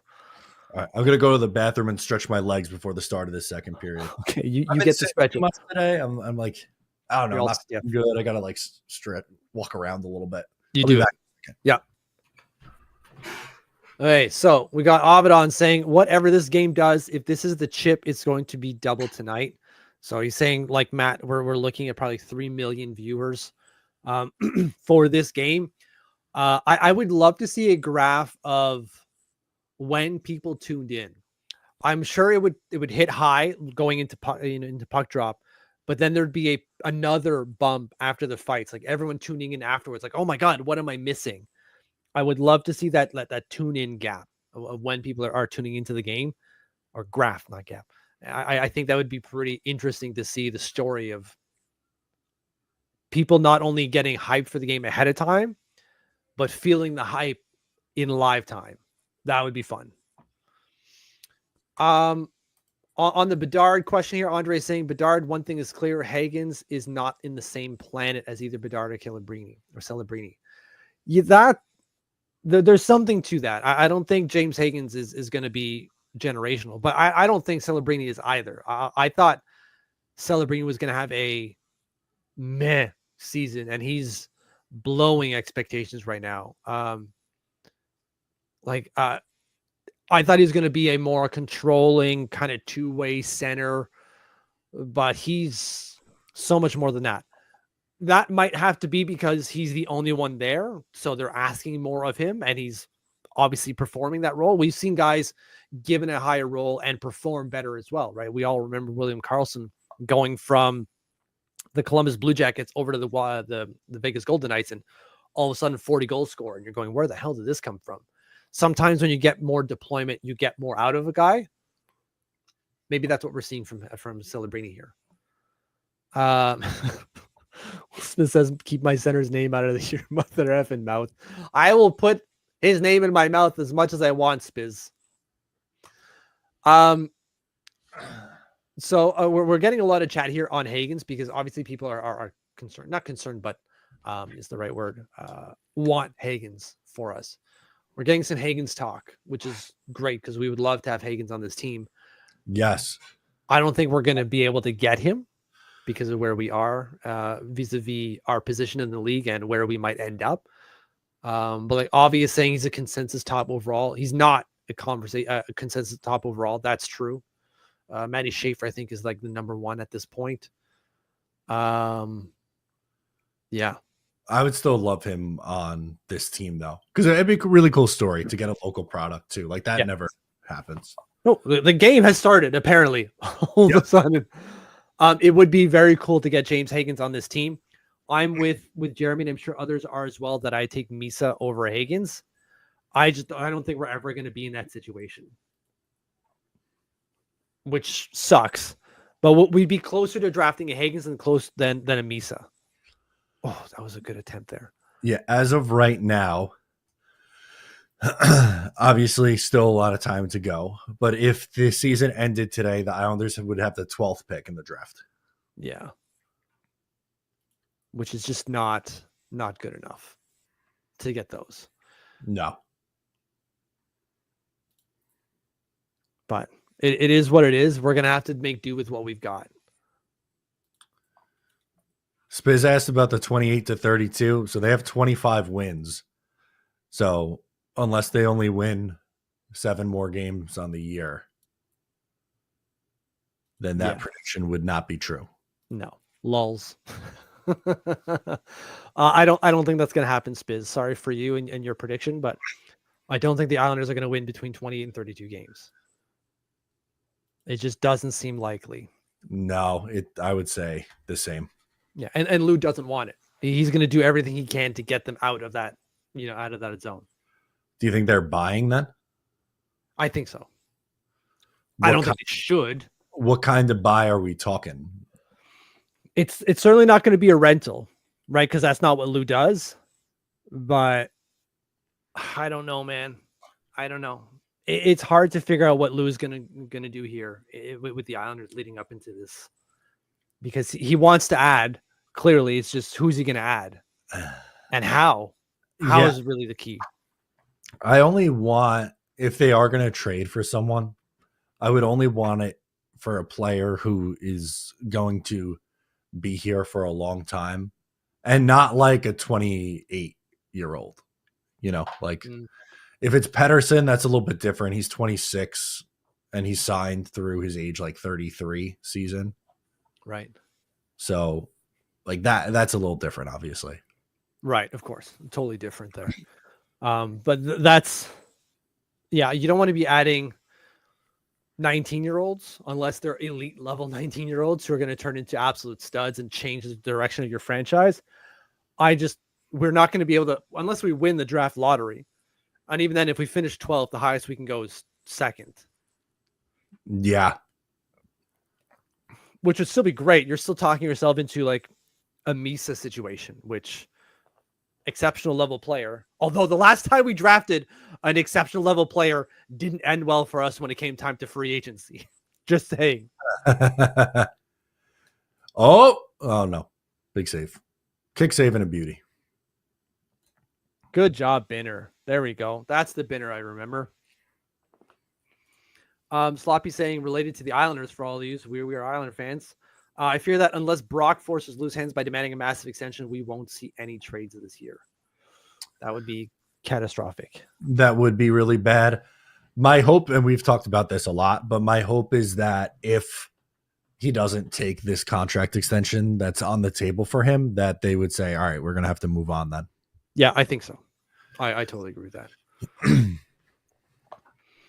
Ryan here feels good to take a break from football. I had no idea you did hockey content. I assuming Yeah. So I kind of started with my serious venture into the content game with hockey. So back in the Eyes on Isles days, Yeah. almost a decade ago, 2016, I started writing and covering hockey. We ran that website for 5 years. Yep. And then we've done this pod for another like 2. Mm-hmm. So yeah, if you're a Jets fan and also an Islanders fan, make sure to sub up to the YouTube channel. I remember you joined Eyes on Isles, and then like a couple weeks later, you started your Jim's blog. I think it was. Yeah, my Jim's blog is what got me the job at Eyes on Isles. There you go. So I made, when I was in college, when I was like, I don't know, I was 19, 20 years old, I made like a WordPress website and was blogging with like 5 people reading it a day. But I just that's what I wanted to do. I knew I wanted to get into digital media. So I'm like, I'm gonna start. There you go. And then maybe 6 months or so later is when I got that gig at Eyes on Isles, and the rest is history. There you go. For all you kids listening at home, chase the dream. Chase it. Yeah, just start as early as you can and make the mistakes when you're young, because then you learn what you have to do in order to be successful. Absolutely. Oh, why didn't you take the shot, McDavid? I know. Oh, that was a good look. My God. This is a lot faster pace in the second period. Oh, they opened them up pretty good there. Austin Matthews with a really good play.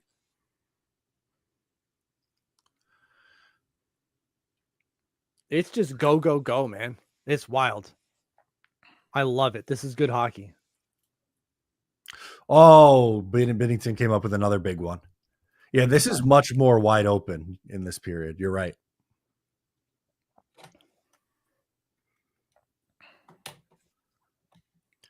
I took it off my TV. There's something going on with my Chromecast. It's just screwing up the...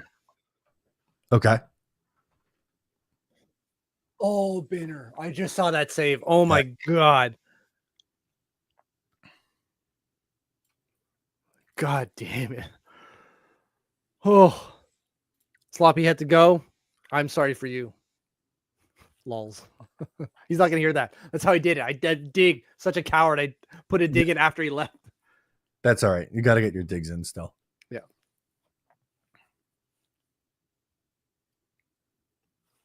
There you go, David, from the Eyes on Isles days. Yes, sir. Yeah. So have you read it from 2016 to 2021? Probably a good chance it was one of my articles. Yarp. It was a good time. It was a wild time for sure. I still look back on those days and wonder how the hell we did it.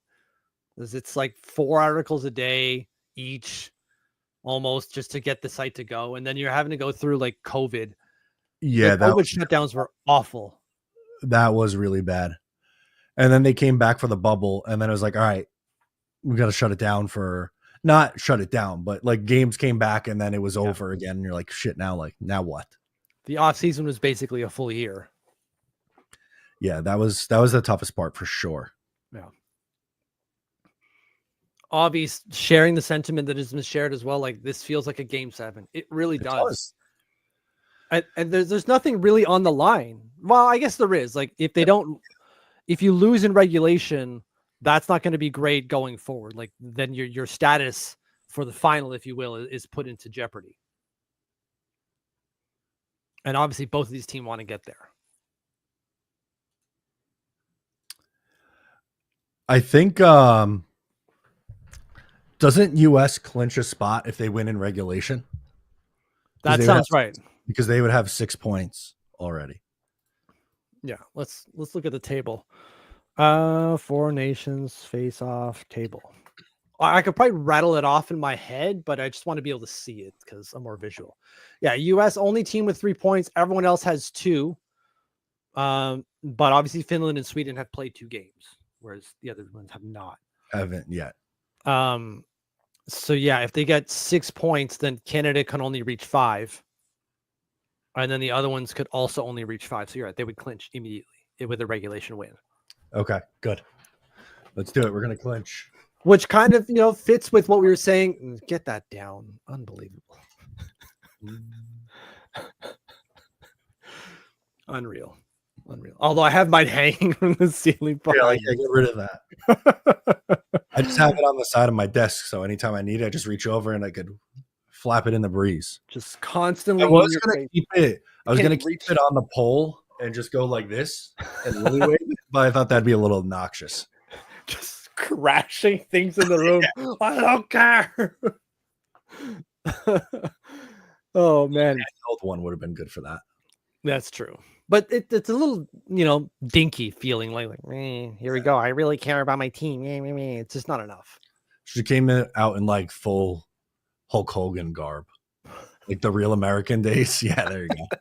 I am American. And a commitment would have been the chops as well. Yeah, I can't grow anything like that. That's we true. Keep it in the scruff phase.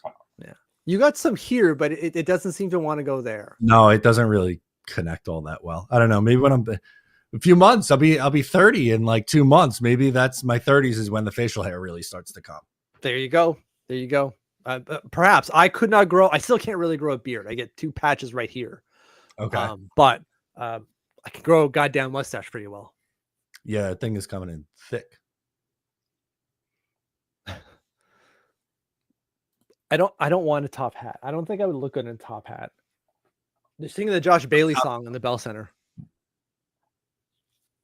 Oh, it's not actually the Josh. Yeah, well, he's saying that I should have the top hat to counter the plaid shirt. Oh. I do have a hat that I could toss on. Give me a second. This one's pretty good. Okay, go. I'll There's put on mine. So I don't want to. Okay, no. Yeah, they're leaving the zone. He's going to be okay. He's not going to miss anything. He's going to get your Abe Lincoln hat on. What does he got?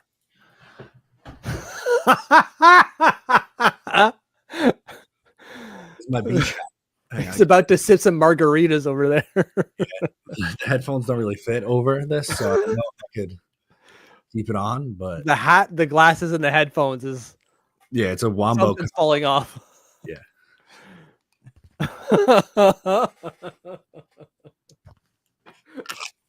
I love it. Good job committing. But no, when I bring the truck on the beach in the summer, that's my beach hat, so I don't get sunburn. Do you have a full beach like setup?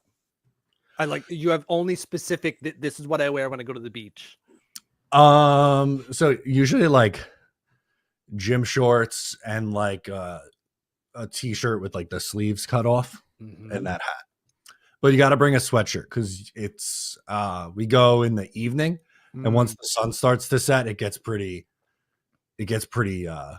chilly with the wind off the water. So then you toss another Long Island staple if you're on the beach.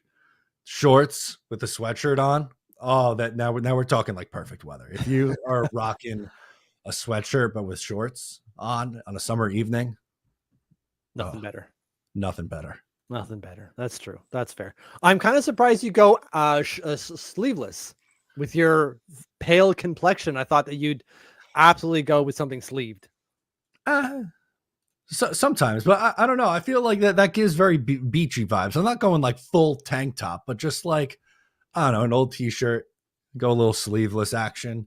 You ride down with like your arm out the window. You get the full effect. You get the full effect. That's true. Do you wear that on Coney Island? Coney Island. No, we're talking Democrat Point is where I go, which is technically, I think, Fire Island or off of Fire Island. Fire names. Fire Island. My gosh. Yeah. And now, so since the move, when we moved into this house, we're only like 15 minutes from that beach instead of we were like 45 minutes when I lived at home. So yeah, big upgrade. Yeah. Or downgrade on the commute. Love it. So much easier. Hell yeah. And Taylor does on Fridays, her company. Well, she works like 100 hours a week now, but over the summer they do 3:00 Fridays. So I finish up whatever I'm doing early on Friday, head down to the beach usually by like 5 and eat dinner, hang out, have a few drinks, watch the sun go down. It's the best. That sounds like a good time. Almost as good of a time as the Americans are having in the Canadian zone right now. Just cycling it with ease, it seems. I'll go over the top of the headphones. Oh, the strap. Yeah, that keep it on my head. Yeah. It's like a yarmulke almost, like that. So when I look up for the TV, it's gonna fall off the back of my head. It's precariously perched on the top of your head. I should have. I still have some of my hockey equipment at my parents' house. I wish I was like wearing my hockey helmet with the mask off and just no visor or anything. There you go. That would be the look. That would be a good look, that's for sure. But it gets in the way, though, especially when you got a microphone. It does. I got to, and the over the head headphones is that makes it a lot harder. It does. It absolutely does. Plus with the glasses, oh man, adding layer upon layer here. I'm struggling bad.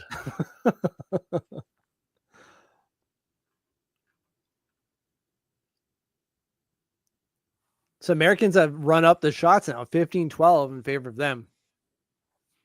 Ooh, there you go. Avi with the pro tip, have clips on the inside. Now he's thinking. Yeah, that is a good idea. What about goalie helmets, Avi? I'm looking for something for my eyes for when I'm playing in nets. I'm probably just going to go contacts, but I want to know if I should be wearing the goggles because my eyesight is not as it used to be. No, and you need to have good eyesight if you're going to play in net, right? Mm-hmm.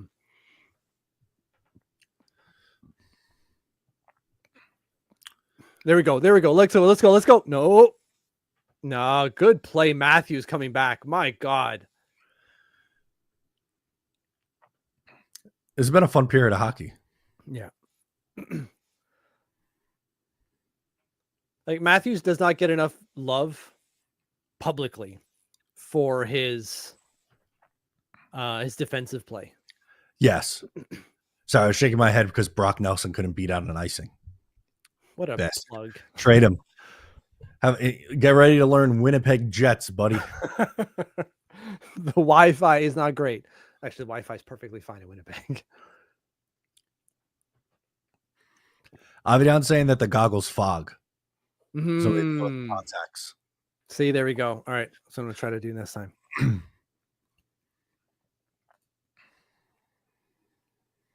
See, like, I know Matthews caught, who is it, 38 at the end of his shift.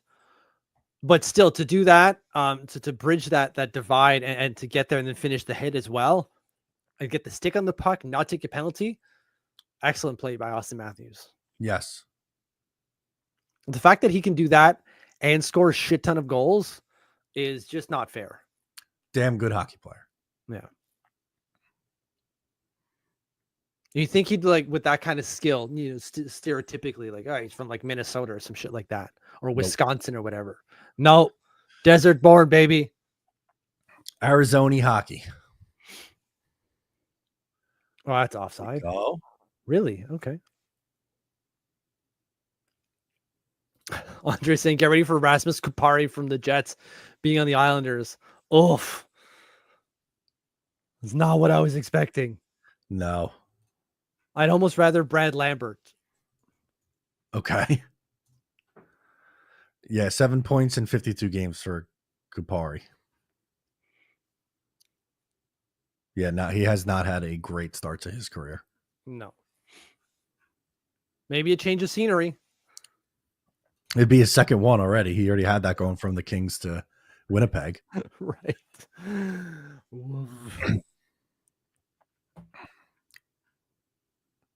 Just looking at the out of town scoreboard for our prospects here. Nothing to report. BU just beat Providence 3-0. Did our boy score? I don't think he scored, but I'm just trying to see if he got any points. He did not. Okay. That's fine. The goal against Boston College was sick. That he scored. It was so good, right? The interception and then to go all the way and bury it. Yeah, it was just an all around all around good play. And then in the atmosphere too, right? You're doing it for the bean pot. My God. Then it was at the TD Garden as well, was it not? Like, Yes. Big Sage. Dude shows up in huge moments. yeah. Obvious struggling here with Rasmus's. No one named Rasmus, and then his boy Rasmus Højlund from Manchester United, who is not having a good go. Nor is anyone for Manchester United. So I was gonna say I'm not really a soccer guy, but I feel like they've been pretty bad for the last couple of years, right? I'm loving it. I'm loving it. Every minute of it. Just self-implosion. Maybe their new manager can do something about it, but he's gonna have to root out all the problems. He already sent Anthony on, so that's a good step. Okay. Anyways, it's all related to getting Rasmus Kupari for the Islanders. There's a hockey relation here, people. But throw in whatever you have, whatever discussion you have related to the Islanders or any hockey-related topics, throw it in there. Andre has appointed that Yzerman has tailed off leading up into the Beanpot. So after the World Juniors and leading up to the Beanpot, there was kind of a lull. Yeah. Hopefully this improves with the Beanpot goal. Maybe this brings it out of him. And then Corey's trying to figure out if I'm just a hater of a Liverpool fan. You never walk alone, Corey. You never walk alone. So that's all you need to know. I'm going to get that tattooed soon enough. I'm going to get the appointment soon. YNWA. You're going to get that on your knuckles? Knuckles, yeah. Daniel Agger used to have it on his knuckles, and I thought that was so cool. That is pretty cool. Yeah.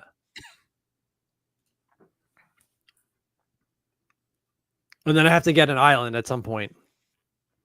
Yeah, we got to get a Long Island silhouette on you somewhere. Yeah. Or something Long Island based.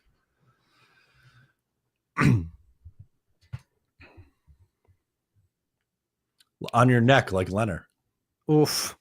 I don't know if I'm ready for neck tattoos. Fair enough. Maybe at one point when I run out of place. You'll be like, all right, we'll move it up. I got no more room on anywhere else.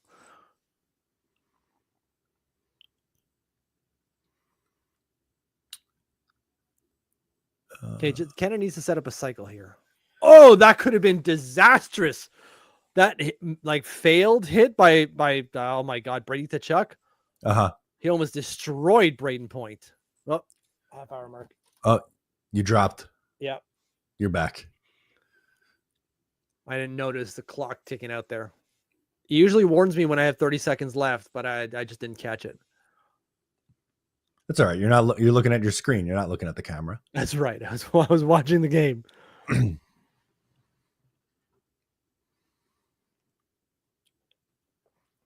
Obviously there's no goals happening right now, but just like soccer, you can be entertained wildly in a nothing. Obviously it's not nothing, but this period so far is. McDavid and somebody just went down. I'm trying to. Who's 15? Hannafin. Oof. Got tangled up. Oh.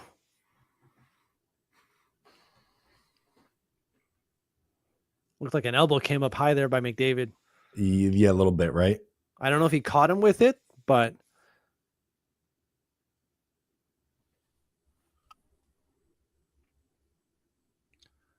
if Marner was just in the slot, baby, that could have been a better attempt. Oh, yeah, that elbow comes up and catches him on the side of the head. I don't think he meant it, but still, it doesn't look good. He was falling, but when you slow it down like that, it doesn't look good. As Andre says, the pace of play here has been entertaining, and it really has. It's been nonstop. And while we're not getting anything here in terms of actual concrete offense of goals, I think it's building towards a epic third period. And we still have 7 minutes. We just passed the halfway point of the second. Yeah.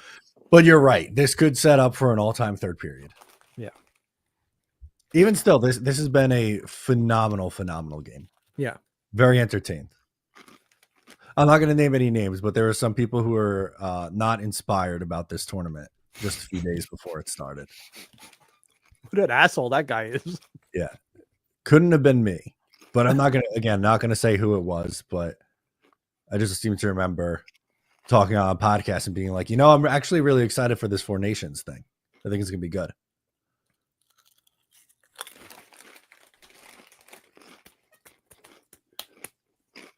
Oh, couple good looks for Canada. Andre's got some bad news for you in the chat. Talking about Cole Eiserman. He will play 4 years at BU. Are we talking Eiserman still? Or are we talking Okay. Bednarek? I think you're right. I think it's Bednarek. Okay. Never mind. I'd rather him play at BU. Oh, baby! That bastard. The hat's back on.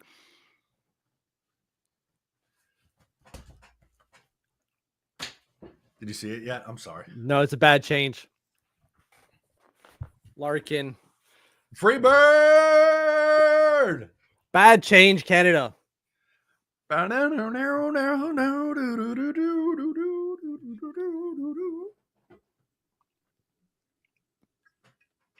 had so many good chances in that end. Crosby giveaway. Whoop-a-lie.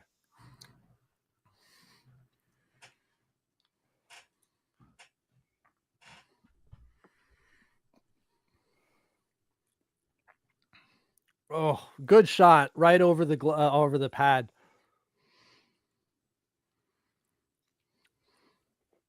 God damn it. Stupid USA.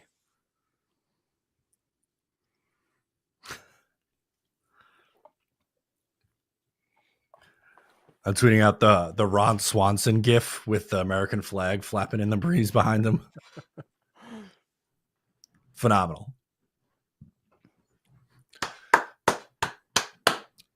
USA. USA. All right, get another one back. Let's shut these guys up. Let's shut these Eagles up. What about Corey? Bennington has to have that. I don't know. It's tough. He can't come fully out because he's got to respect the possibility of a pass. And it's a well-placed shot right over the pad below the blocker. That's killer for goalies anywhere, for any goalie. Yeah, like Obvi's saying, just above the pad by the skate. Like, that's just... I'm going to give that one to Larkin. That's a hell of a shot that he had there. It's really good. Really well placed.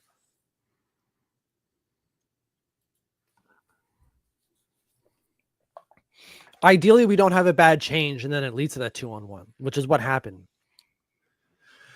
Yeah, I shouldn't say it's a bad change. It was a change at a bad time. Right.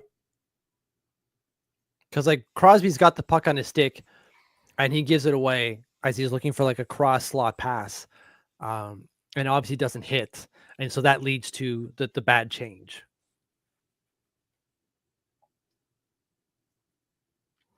Michigan man, baby.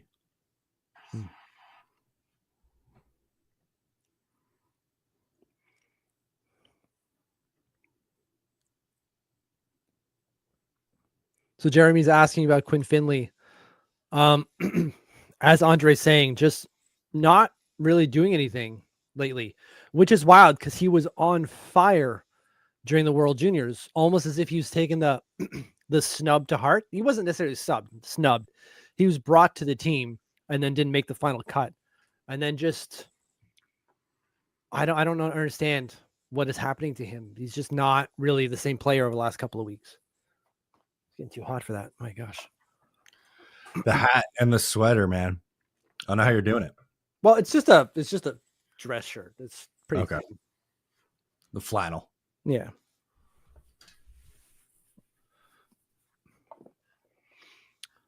Finley was not. He was underage. He was the youngest player in the draft when we drafted him. Okay. Mm-hmm. I'm gonna sneeze again. Oh boy. Oh. No, went away. Went away. So TBD. obvious, good question. Maybe not question, but like good confusion to understand how completely we lost the ability to develop goalies. I mean, I don't think we did. We lost the ability to friggin' have them on our team. Right? What do you Like mean? Logan Thompson is playing out of his mind for Washington, not playing on the team because the coaches don't like him, apparently.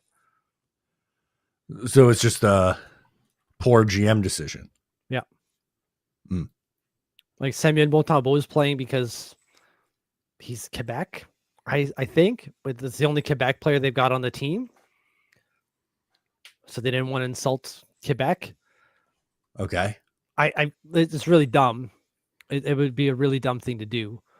But like I'm sure you can find other Quebecers to play. And if you're saying we gotta have Samuel Montembeault and we can't have Logan Thompson, well, now we're having problems here. Just pick the best players. Why do you have to be like, oh well, we can't not have someone from Quebec? Yeah. I don't know, man. Pick your best players. Like you got Logan Thompson and Mackenzie Blackwood. Mackenzie Blackwood has not been playing well when he was in San Jose, but he's been out of his goddamn mind in Colorado, right? He's averaging with Colorado, what is it here? A 922 and a 213, not on the team. Yeah. Why? Exactly. So like they have good good goalies. They're just not using them. And I guess after that, it kind of falls off from there. And then you got third in line is Aiden Hill, who's the backup tonight. Julianne, what's up from Liverpool? Woohoo! Let's go. Must have heard Liverpool chatter in the combo before. Yep. Can't wait to see them beat the Wolves tomorrow. It's gonna happen. Old Spiz telling me he's not. Okay, so Finley wasn't eligible. I thought he was because they brought him to the team. And so that's what I guess Jeremy was asking with the overage. I thought he was in the training group for the team, but I could be wrong. Maybe I'm misremembering something, but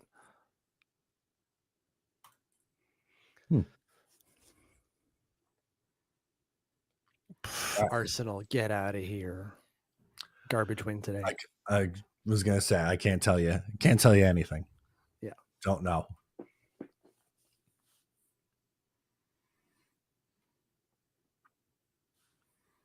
So Orbican saying the most elite ones, the goalies that is, are Americans or Russians for sure.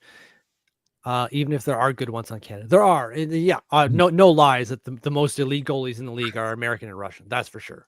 Yeah. No lies on that.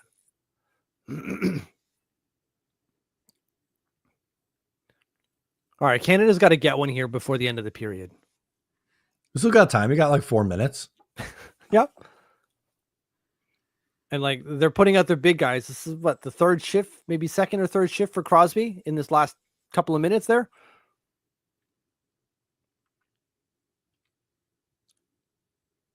Yeah, he's played a lot tonight. I've seen him out there a lot.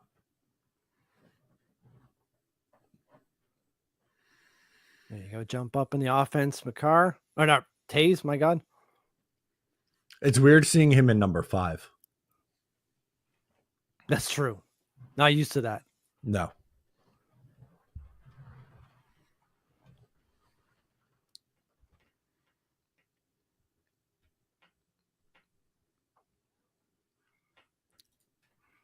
So I feel the Americans are, they've come back and they've obviously got that goal, but now they haven't slowed down their tempo, but they're being a little bit more controlled with what they're doing.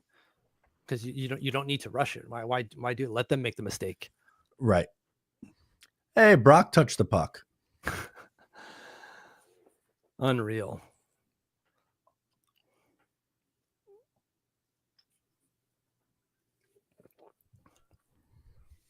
And they're doing a good job of meeting the Canadians as they try to push here, right? Like Canada's got to take chances. They got to push the game forward. And the US is meeting it.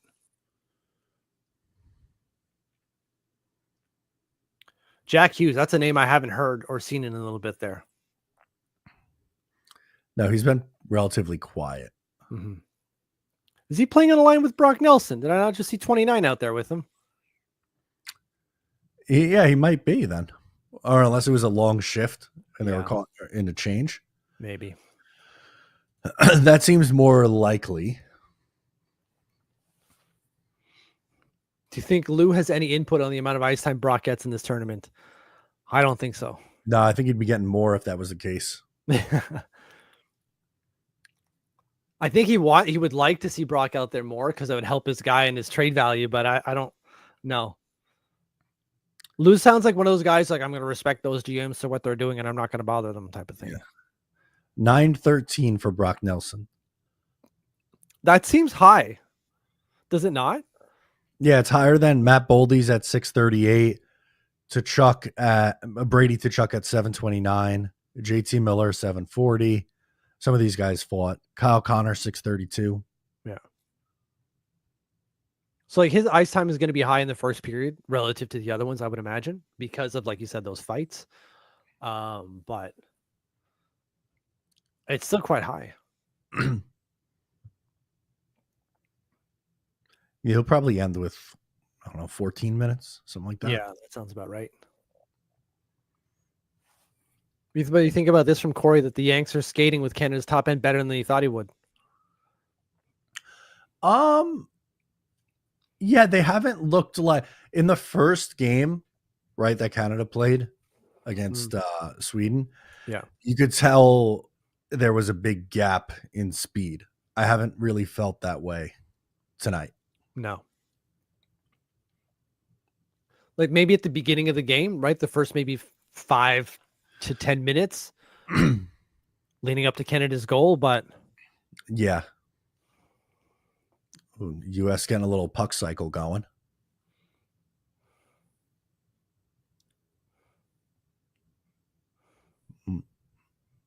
That's about it. Can't end this period going down another goal. I can't also have Spiz be like, third one in a row. What teams do you play for? Not the good one. Boom. Roasted. Boom, roasted. Roasted. Got you good. All right, McKinnon, do something.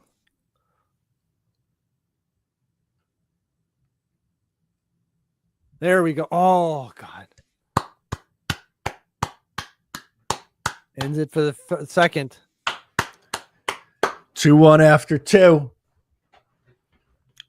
So like David's saying, like Hughes has been off and he's been playing with Matthews mostly, which is wild because yeah, I know Hughes is playing on the wing to Matthews' center, and so naturally the center sees a little bit more, but he's still not having any impact whatsoever. No. Jake Gensel's gotten a ton of ice. He has a goal, but he's gotten a ton of ice time in this 13-24. Yeah. That one goal. Goddamn, Bennington should have had that one. Yeah, that first one was pretty soft. Yeah. It's going to kill us. It's fine. I knew it going in that goaltending was going to be the issue, and so far it has indeed been the issue. Through 2 periods, Canada down 2-1. Still 20 minutes. It's been the difference in this game, I would say, so far. Yeah. 20 minutes to turn this shit around and to drink as much maple syrup as I can possibly drink. We're Just give me all the goals. bottle tonight, boys. Your voice is going to need it, buddy. Yeah, I'm struggling tonight. That's quite all right. That's quite all right. You'll have all day tomorrow to recover. Yeah, I hope so. Okay, I'm going to head to the bathroom. I'll take my first Do that. bathroom break, and I'll be back. Beautiful. Good stuff. So let's go over some stats while Mitch is gone from this game. Obviously, it's 2-1. But let's take a look at shots on goal were even in that period at 10 apiece. And on the game, it's actually even at 18-18. Now, early on, the Canadians were dominating with the faceoff dot. That has since changed. U.S. is up 55 to 45% in faceoffs. No power play goals for either side. U.S. 0 for 1 on the power play. 0 for 2 is the Canadians. Ton of penalty minutes after the fights. 19 for the US, 17 for Canada. A lot of hits, 27 hits for the US through 2, 21 for Canada. Block shots 13-7, Canada with more. Giveaways 11-7, US with more. And takeaways 4-3, Canada has one more. So pretty even game so far. Again, just a 1 goal difference going into the third period here. Let's tell him US scored again when he comes back. We'll just mess with him. Yeah, you won't believe it. They came back. They put 10 seconds left on the clock, and US got another goal. Again, I've been really impressed. I know I'm repeating myself, but I've been very impressed with year 1 of the Four Nations tournament. To me, I think this beats anything that they could do all-star break wise. No format in the all-star game, whether East versus West, the captains and the draft, the division by division. Mitch, you won't believe it. They put 10 seconds They put 10 seconds on the clock, and US got another goal. What happened? Well, you were gone. Screw off. They put another 10 seconds, and Jack Hughes scored off the faceoff. Oh, okay. Fair. Well. Darn. You got me. Avidan wants to know who has been the best player this game. I'm going to say Austin Matthews. Okay. What about you say? That's not a bad choice. I was thinking maybe Gensel. I feel like he stood out the most to me. He's got the goal, which certainly helps. Yeah. I just love Matthews. He hasn't scored. I don't think he's got a lot of shots on net either, but like he looks so good in any situation out there. Yeah. He doesn't have a shot on net yet. Yeah. He's been so goddamn good in both. I've loved his game so far. It sucks that we didn't pick a Canadian. Either of us. No. McDavid, he's always the best player on the ice. He looks dangerous, that's for sure. It seems there's too many singular flashes of skill from some of these guys, at least from Canada. We're seeing flashes from McDavid. We're seeing a little bit from McKinnon. We're seeing a little bit from Crosby. They're not combining. No. My issue. And that's fair. That's a fair criticism through 2. Yeah. A good call out too from Andre. He says Larkin. Yeah, that's true. That goal that he scored was really good. The shot is just absolutely fantastic. Oh. Okay, Avi makes a good point. What about Hellebuck? Yeah, that's another one, right? He's sitting with a 944 save percentage so far. And like Binnington has been okay. He stopped quite a few, but it's just the ones he should have stopped are going in. Not all, but like some of them, obviously. Michelle has a question. Do you think Nelson's getting any points in the tournament? Yeah, I do. I think Brock Nelson gets an empty net goal tonight to ice it. 3-1 US. Yeah, he's out there for defensive purposes. Fair. And ices ices the game. Okay. All right. I don't think so. And that's not a reflection on him. I think it's a reflection on him playing the role that he's been given. And I think he's struggling with it right now. Again, not because he's not good enough, but just not him. Yeah. He's not playing. He's playing more than we thought in this game, but I don't think he's going to be put in situations like a ton of great offensive situations. Yeah. So we'll see. Maybe he grows into it and he gets that point, like you said. I just don't think so. If he gets something, it's going to be like a secondary assist on a random goal that he doesn't really have an impact on. Touches the puck. Yeah, exactly. Just noise. Andre saying like Binnington has simply not been the same goalie since 2009 Cup run with the Blues. Yeah. And he was awesome that year. He really was. It really seems like that was an anomaly, which is That's goaltending, right? Goaltending is voodoo for a reason because you can go off in these crazy tournaments and then just fizzle away. Aiden Hill's kind of been the same thing. Yeah. He was, I just pulled up his numbers. He was okay the year after. He had a 9.12 and a 2.56 goals against. But then after that, 9.10 and 2.65. And then really the last 4 years been pretty underwhelming. 4 years is a long time to be underwhelming. Yeah. Which is not great. Bennington is the better version of the Hamburglar. He actually got the job done. Yeah. He finished the job. Yeah. That's fair. What a pull. Little Ottawa pull there as well. Love it. Yeah, Ottawa reference. Little Hamburglar talk on a Saturday night. Mm-hmm. Yeah, I want to pull up his numbers and see. Obviously, we know how awesome he was for that team, but it's that specific run though, right? Because I think his numbers overall that year aren't going to be any good.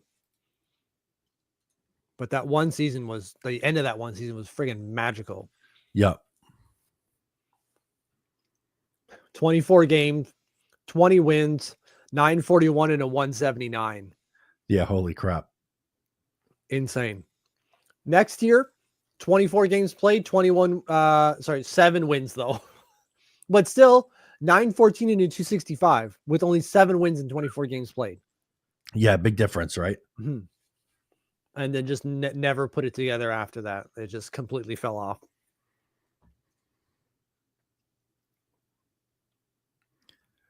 The end of that 2015 season, man.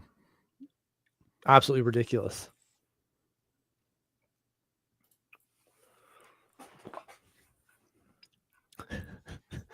Technically, Hoiberg has the best save percentage. Oh, good point.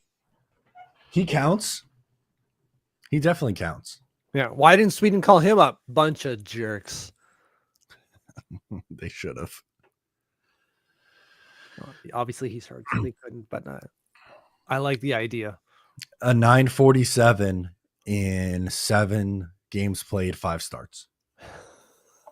Such a small sample size, but 941 is not sustainable. This is not, but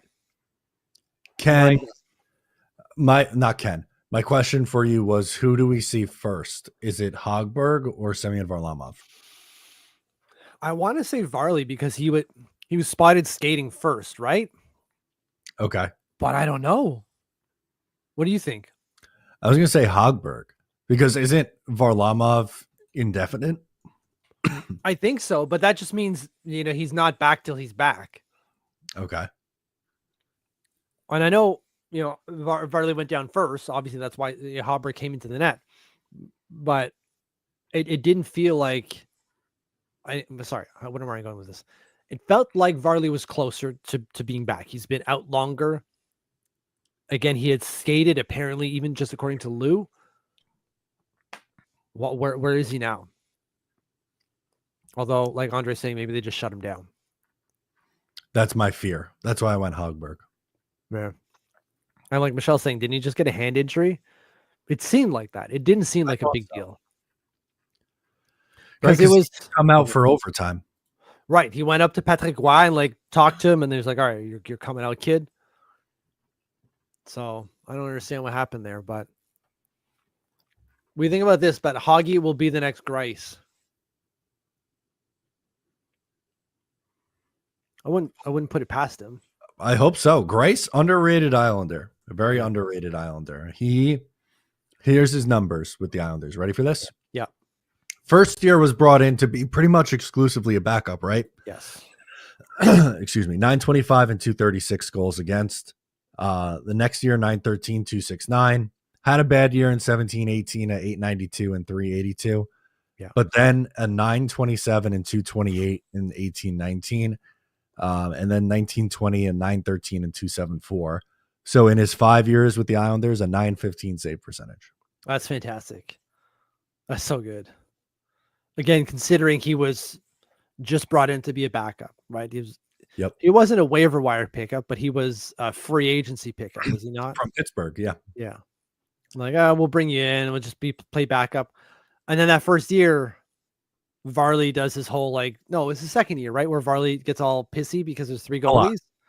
Hallock. Sorry. Yes. Yeah. It was, that was the second year. Right. And then Grice is thrown into the starter crease and just owns it. Yeah, he was definitely their best goalie that year. Yeah. Halak in his last year with the Islanders. Oh, no, he played another year with the Islanders after that. Didn't he come back in 17-18? Disastrous. Yeah. A 915 280 save percentage and goals against for Halak. Grice was a 913 269. But then that next year, Halak, let's see. Yeah, 17-18, 908 319. That team stunk though. You did. It really did. Right, Doug Waite just dare you to outscore us, and everyone said, "Okay," and they did it. As a team, goals against average 3.42. Oh, The next year, as a team, goals against. Please hold. Thank you, Barry Trotz. yeah, 219. right. He shaved off nearly 2 goals, more than 2 goals on average. No, A goal and a half. Yeah, on average, with the same team. Robin Leonard was insane that year. A 930 and 213 goals against. That's He was so 6 shutouts. Grice had 5 shutouts. They had 11 shutouts on the year. Unreal. Insane stuff. Michelle's asking, do you think Barzal is coming back this season? I know Lou usually means out of season in his terms, but do you think he could have a comeback? I'm not holding my breath. No. Maybe if we're getting into the playoffs, then we'll see. But Lou likes to take his time with everything, specifically with injuries. So it would surprise me if he comes back if we're not going to the playoffs. Yeah, maybe because the first year against Carolina, so 2 years ago, I guess, he was out and then came back for the playoffs. Yeah. Or was that last year? Was that last year? Barzal. That might be last year. Yeah, I don't. This has been a long season, man. It's because it's been so not maybe up and down, but I was right. It was 2 years ago. It was 2 years ago. Okay, that feels right. Yeah. I don't think that Lou's going to rush him to come back because he just doesn't do that. But with that being said, Barzy wants to come back and play. And so if we're in a position to win something, then Barzy's going to play, I think. Yep. Obviously, assuming he's anywhere near 100%. That's what Lou does. You're right. But I wish we'd known how far he's out because he just said indefinitely, and you're going, does that actually mean end of year or does that mean until he's ready? I feel end of year. I agree with you. A lot of full mental breakdown playing underweight. Yeah. Yeah, pretty much. Well, playing underweight and Snow, right? Because Snow had the three goalies that year. Yeah, had to have JF Berube on that roster. Right. I keep thinking Gibson in my mind, but you're right. It was Berube. Could not waive him. Even worse. Who, by the way, the year prior had an 889 and 342 goals against. That's the guy they had to keep. Exactly. It doesn't make sense. Why did we keep him around? To do what? So what if you lose him for nothing? You lost your starting goalie and then you had to run Halak in the ground. Thank God he stood up to it. Yeah. It was stupid. So stupid. So Michelle's concern with her question was that if we're gonna go on a run, we would need Barzal. So the likelihood that we go on a run to get to the playoffs, where Barzy might come back, hinges on the idea of Barzy coming back. So valid like the chicken and the egg situation. Valid point. Yeah, totally agree. Oh, unless Lou uses that LTIR money to go fishing. For who though? Even exactly. Like, who's he gonna find, and for what? What do we have to give up? Because ideally, you don't want to give up Noah Dobson, No, because that unless you're leaves getting you an all-star caliber player. right. But now you got a hole on defense, and for all the things that Tony D has done, he is not a good Oh, replacement for Noah Dobson. It's just not Mhm. happening. So yeah. So I like Andres, Andres. he hasn't looked great in Carolina. No, he hasn't. It hasn't worked well yet, which is odd. Yeah. Still time for them to turn it around, but you thought that there'd be a little bit more into it. You're going to play with Aho type of thing, and then just not. I guess he really wanted to stay in Colorado. And I guess why not? You get to play with Nathan McKinnon every night. Yeah, that would be really nice. I'd sign up for that. Yeah. Unless you really like pasta, then forget about it. The what was I gonna say? He is gonna get a boatload of money because of Nathan, not because of, but in part to Nathan McKinnon too. So Yeah, absolutely. 100. He owes him some money. right. What do you think about this? Dobson for Jones. I don't really like Seth Jones. No, and Corey doesn't either. To be Okay. fair, but I would step nowhere near that. No way am I bringing in Seth Jones. No. If Dobson is the player going back, then I need more for Seth Jones. Like, But give me Jones and whatever really good prospect, maybe. Hey, Canada's got some push here, baby. Let's go. Just don't get caught. Good stick, Gensel.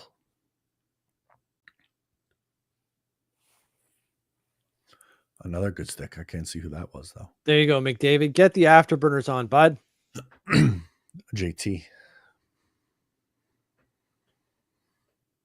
Oh, Crosby's cross ice passes have not been connecting, which has been a big problem here. Yep. Oh, good sticks and lanes for the US, really. Like, they've interrupted two really good passes here for the Canadians. Yep. In the first couple minutes.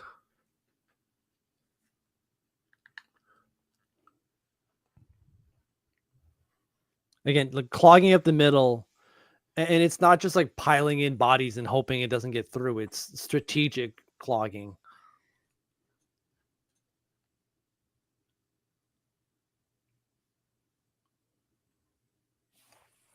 There's a comment here from Michelle. Do you think Draisaitl resigns with the Oilers? Absolutely. He did already, no? Oh, yeah. Yeah, he did. $14 million. 8-year, $112 million. Yeah. Where are we here? Yeah, $14 million AAV starting next year, all the way through. Most of it is signing bonus money. It was a $112 million contract. 104 is signing bonus money. So 93%. Insane. His base salary is $1 million every year. How can a player live off of that? McDavid's got what, one more year left on his deal before he gets another one? I believe that is accurate. And that's going to be a max deal. Yeah, he's got next year where he makes on average $12.5 million. But he's actually only making $10 million this year. Okay. That's wild. His contract was front loaded. Interesting. He's going to get a big one. What do we think McDavid gets? Max. I don't think he puts any money back on the table. No, give me all the money. I'm not going to do this again. Yeah, Andre's saying 15.5 to 16, something like that. Yeah, whatever the max happens to be, that'll be it. Apparently Spiz is pooping in periodically. Popping. I know. I know. I'm still feeling okay. As you should. There's a lot of game left. Exactly. 17 minutes. We got a really good team here. I'm not too worried about it. Oh, well, that was a bad play, Marner. Pass it to no one. Ridiculous. Okay, I'm just gonna grab another one of these. There you go. They scored again, Mitch. You missed it.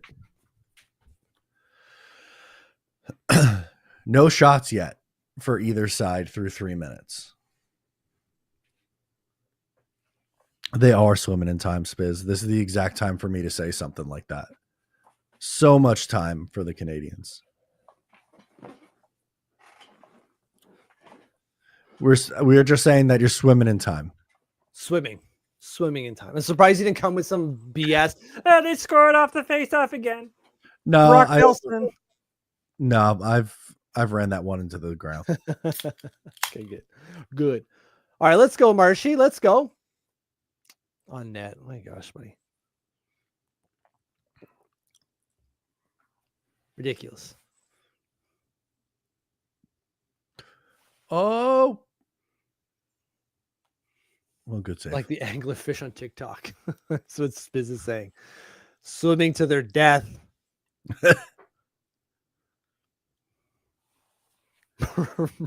Brock scored from the bench. Yup. There you go. There it is. Elite. Brock Nelson doesn't even need to be on the Binnington. It was a good save. I think he got lucky on that. I think he was just double clutching his stick.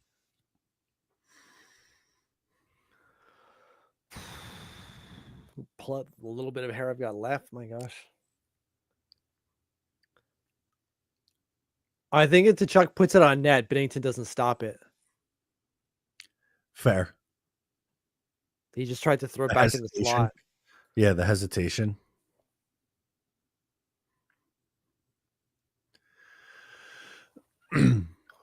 Just pure scramble. Pure scramble, baby. Panic. It was all panic. Yeah. Sometimes you panic and you put yourself in the right spot, though.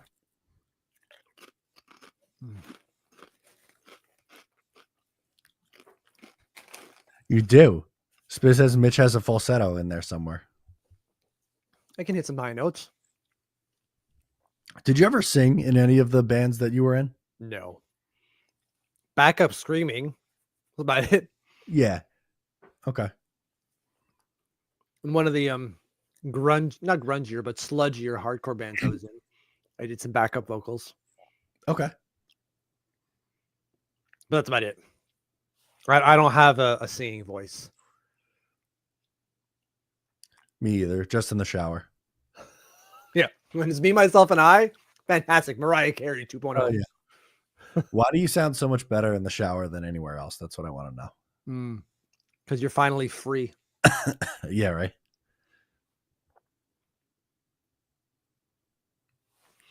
Usually things. Have you heard the Pink Pony Club cover from Jonathan Young? I have not. No. I don't know who Jonathan Young is. Nor do I.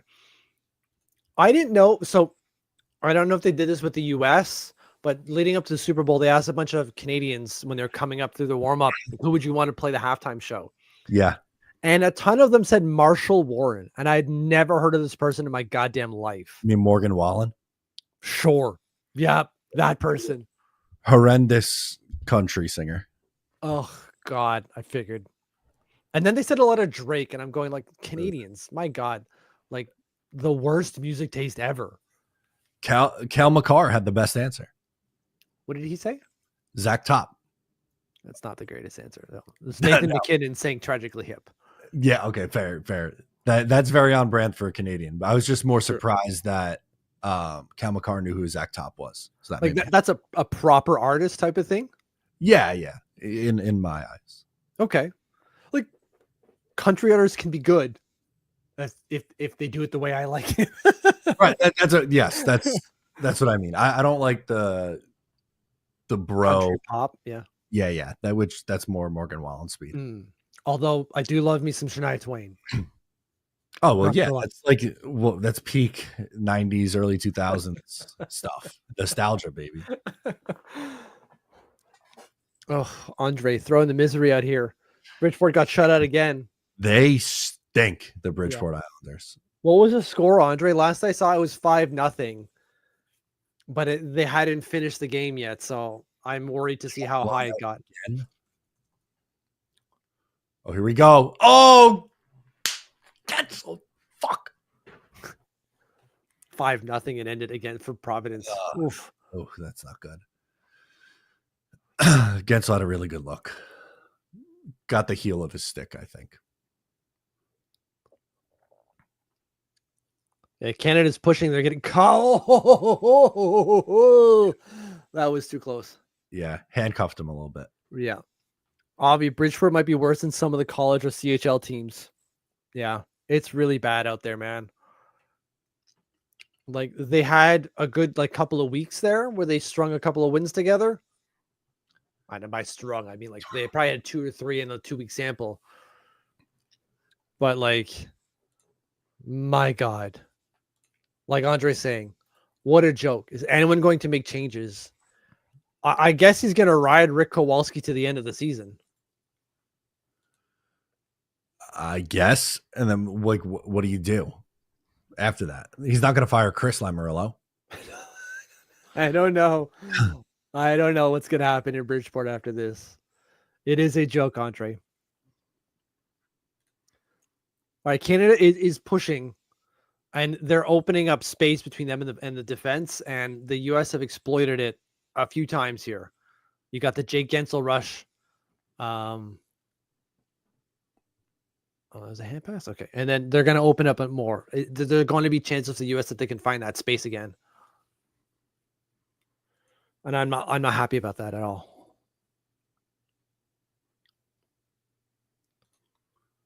But we need to push for overtime. We need at least a point. I want in regulation, baby. Give Screw it to you. me in regulation. Finish it. Screw you. That was the nicest screw you anyone's ever said. Can't have that. Although I guess that would be ideal for me. Even if we get, the loss, you dropping 1 point opens the door for getting 3 points on Monday. Okay. So I'm a regulation win would be cataclysmic or catastrophic for me. But overtime win or loss would be great. Yeah, you needed to pick up an extra point in this. Mm-hmm.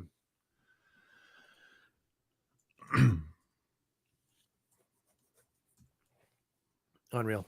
There you go. According to Andre and according to Chris Botta, both Lamoriellos will be evaluated at season's end. Good. As they should. Exactly as they should.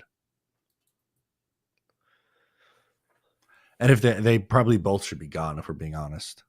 Yeah. I don't think either of them have done enough to deserve the spot. No.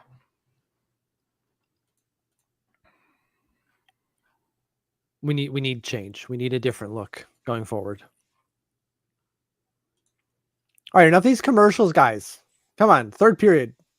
Yeah, too long. Too long of a commercial break here.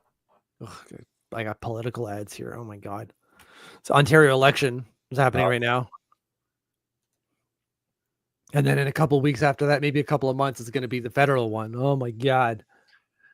We just had that here in the, with all the political ads in the football season leading up to November. So right. It gets tiring. It's here now. And the text messages. Oh my gosh. They do that over there too? Oh my God. Yeah. I think we just figured it out this year. Okay. Better late than never. Yeah, exactly. Great contextual point here from Avi, based off of, our talk about Lou and Chris. 1000%. Respect to Lou for everything he did. 100. Absolutely. I'm glad I'm not the only one. The Philly ads were unbearable. Yep. I'm sure it's the case everywhere. Everyone's just kind of breathes a collective sigh of relief when it's done. Oh, thank God. Oh, that I don't think Hellebuck saw that. Keep pushing. Let's go. Let's go, Canada. I was just gonna say Canada's got a little push to them now. Nice little dummy play along the wall. Oh yeah, Helly did not see that at all. All right. Right, he's listening for where it hits off the wall. Mhm. Pure panic, obviously. Just like, shit, I don't have it. Where the hell did that go? Mhm. I can only imagine how it's like. I've never had to do it at the level that, or ever at ice hockey, but even playing floorball, when some of these kids shoot the ball, I don't see it. I don't see it. I hear it. I don't see it. I can only imagine when it's this like vulcanized rubber coming at you a lot faster. I have a lot of respect for goalies. Tough job. Mm-hmm. And then when it hits, again, the wiffle ball, sometimes when it hits me, it hurts. It's a wiffle ball. It's got holes in it. Oh, it's not like I thought it'd be like one of those, like a harder. No. Okay. It's yay big and it's got a bunch of holes in it, which is why I can hear it because the air is passing through the holes. Like So you hear it whistle. Yeah. Yeah. But also because of that, it spins. So when guys shoot it, it does like a U when they shoot it. Slice to it. Yeah, which is the worst. But still, when it hits, when the really good players shoot it, when it hits me, it still hurts, even on my chest protector. I can only imagine what it's like with these guys with pucks. Holy Christ! The puck's a little bit more dense. Mm-hmm. I love Corey. I love you. Feels like a matter of time before the Canucks tie it up. Speaking of my language, which is maple syrup. Oh, good save, Bennington. Someone had a really bad turnover. Sorry. That's fine. 13? No, that's not him. That was Reinhardt. But that wasn't the turnover. Oh, right there's Pareko. Right along the wall there, and they come into the middle. Yeah. Yeah, Pareko. Goldie tried to go backhand 5-hole. Yeah, Laundry saying, can't imagine getting hit by a puck. Imagine the ones that hit players up high. I can't, man. No. Or like one up high would be horrible too. But like off the inside of the foot or like the ankle. Just in a spot where there's not a ton of padding. Mm-hmm. Oh my God. For me, it's you have to stretcher me off the ice. Like if I got a hit on the inside on the ankle, I'd be like, it exploded. I'm done. It's just a pool of bone and blood, guys. Yeah. It's just a sack holding it together. Right. Be like, you're gonna cut open my skin and it's just gonna be shattered. Bone everywhere. I hit myself with my mask. I was putting my goalie mask on the other day and I hit myself. This is that red mark here. Okay, yeah. And I teared up for a good 5 minutes afterwards. Just like it hurts so bad. I can't imagine guys who get sticks. You know, when they swing the stick around, it smacks them in the face. And there's nothing you could do because when you get hit in the nose, like that's just the natural reaction that your eyes water. And it's hard to get it to stop. Like you said, it can go on for 5 minutes. Yeah. And just the pain. Oh my God. Like I get it. When they say hockey is the toughest sport, they're not wrong. I mean, some of these players are still emotionally soft, but they're physically tough AF. Oh yeah. Oh my God. Wow. That was a huge hit. Come on, Marshy, dance, buddy, dance. Sam Bennett. A nice open ice check down low. Boom, baby, sit down. There you go. Sam Bennett showing the hell up, like you said. Mm-hmm. You think, is Marshy getting traded? The rumors are out there. I'm going to say no. I'm going to also say no, but I'm not saying 100% no. I'm saying like 66% no. Yeah, like there's a 30-something% chance he gets dealt. Yeah, like teams are going to want him. Oh, sure. Just, you can only pick up so many people who lick other people. Only so many of those guys available. Anytime the puck's on McDavid's stick, it just scares the crap out of me, man. He's so goddamn good. He just comes up with so much speed too. Yeah. My kids are starting to get into it a little bit more, specifically Basha. And so I keep showing her McDavid clips, and I'm trying to push her to be like, look, it's where oh my God, where's the word? I'm stumbling here. The importance to his game is the skating. Mm-hmm. Figure that shit out, and the rest of it will come. He's not the smoothest stick handler, if you will. He's not Nathan McKinnon out there, but his skating is goddamn electric, and that changes everything. Yep. Work on that instead of the stupid little, I see the kids doing like dip-de-doo sticks. Like, great. But if you can't put yourself in a position to do that, doesn't matter. Yep. Oh, thank you. There you go. Here comes the push. Here it comes.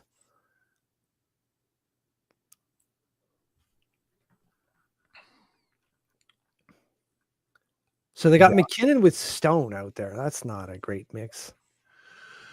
They're trying to balance it.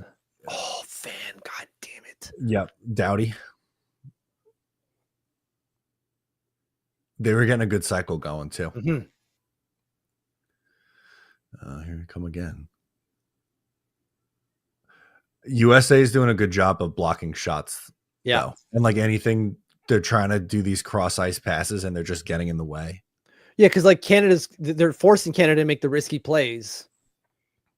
And like if they can pull it off, which of course they've got the skill to do it, as do the Americans, then maybe it works. But if you close it off, they've got nothing.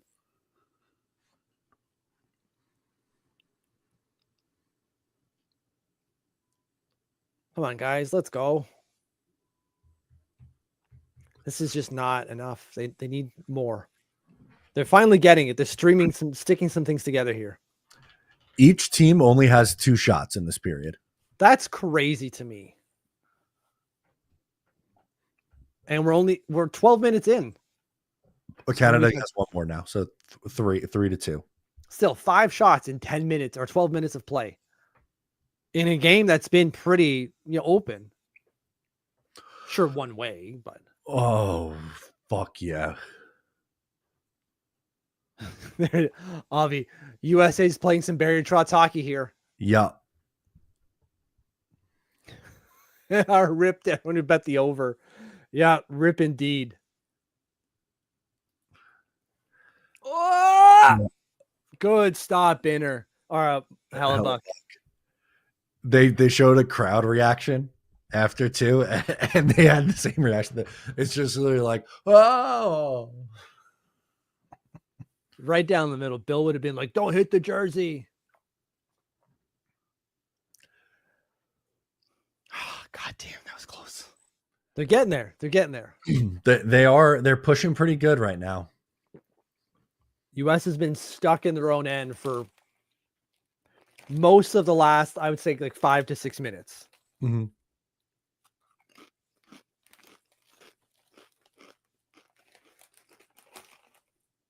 But close only counts for, what does Butchie say? Close only counts in horseshoes and hand grenades? Yeah. Yep.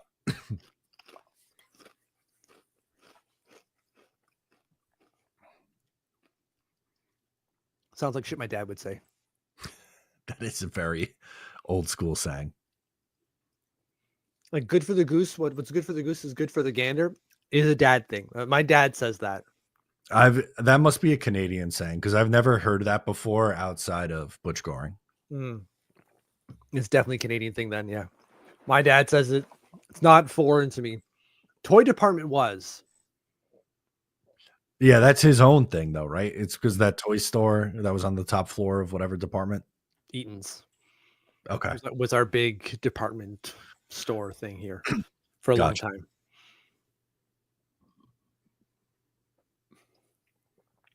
Oh, I forgot we don't have him a car. They just showed him on the commercial there. Yeah.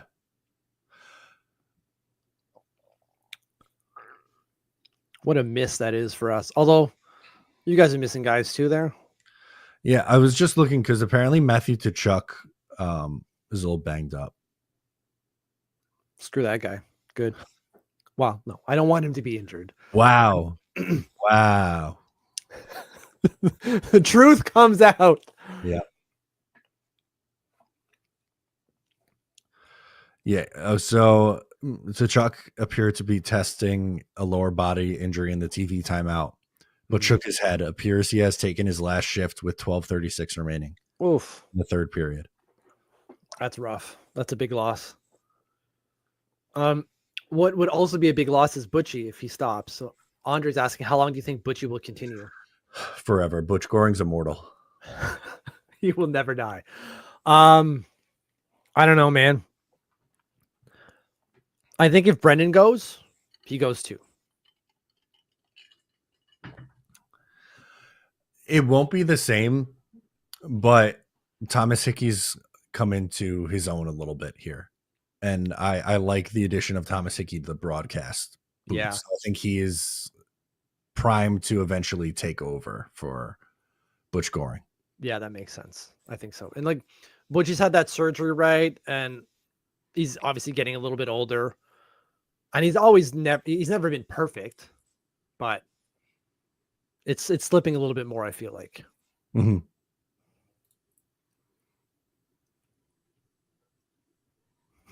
This is not what Bill Zito wants to see. His star player getting hurt. No. Florida not happy, man. But been there, done that. In a worse context, right? Because like Tavares, when he went down, he was Hart Trophy for him. Yeah, he was incredible that year. Mm-hmm.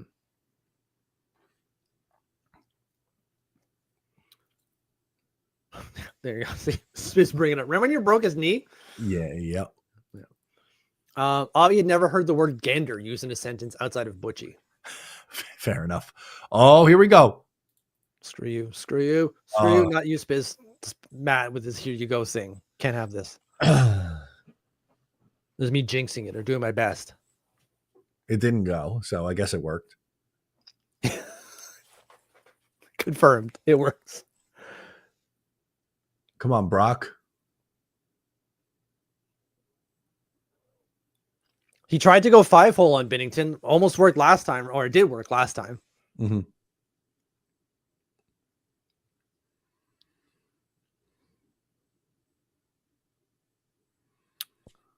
I don't feel like Marchand has been. I keep saying in French. He's not French. I feel like Marchand is forcing it. Whenever he enters the zone, it's a lot of one and done offense. Yeah. You mentioned him by name. He just had a nice little play. You'll see in a second. But I just had to say that. Of nothing came of it, but it was probably the best look he's had in a little bit. Yeah. Oh, that would have been nice. Yeah.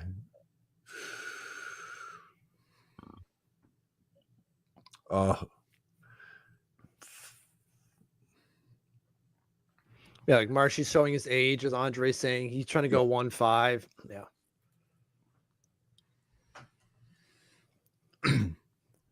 Few comments here for Butchie. David, Butchie's his hero. And then Andre saying, I'd love Butch. Would love to see him on TV when they win a cup, though doubtful. Because when is that going to happen? Yeah. I agree, Avi, with Doughty. I didn't think they should have put him on the team because he's been showing his age. Which happens when he's not crazy old, but he also plays like basically half an hour every night for the last like 5 years. How old is he? Like 35? He's in his early 30s. I thought like 33. No, 35. He's 35. Okay. That is old for the NHL. Mm-hmm. And he's averaging almost 27 minutes a night, 26. That's just too much. I know he's only played 6 games on the year, but that's also worse. He's just not, battle tested this year. Right. But he's played monster minutes for 15 years. Yeah. That's just a lot of miles on that body.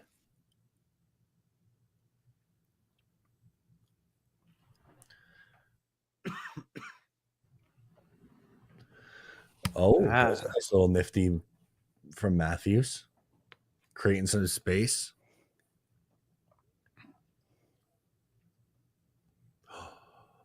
Oh, Bennington looking leaky.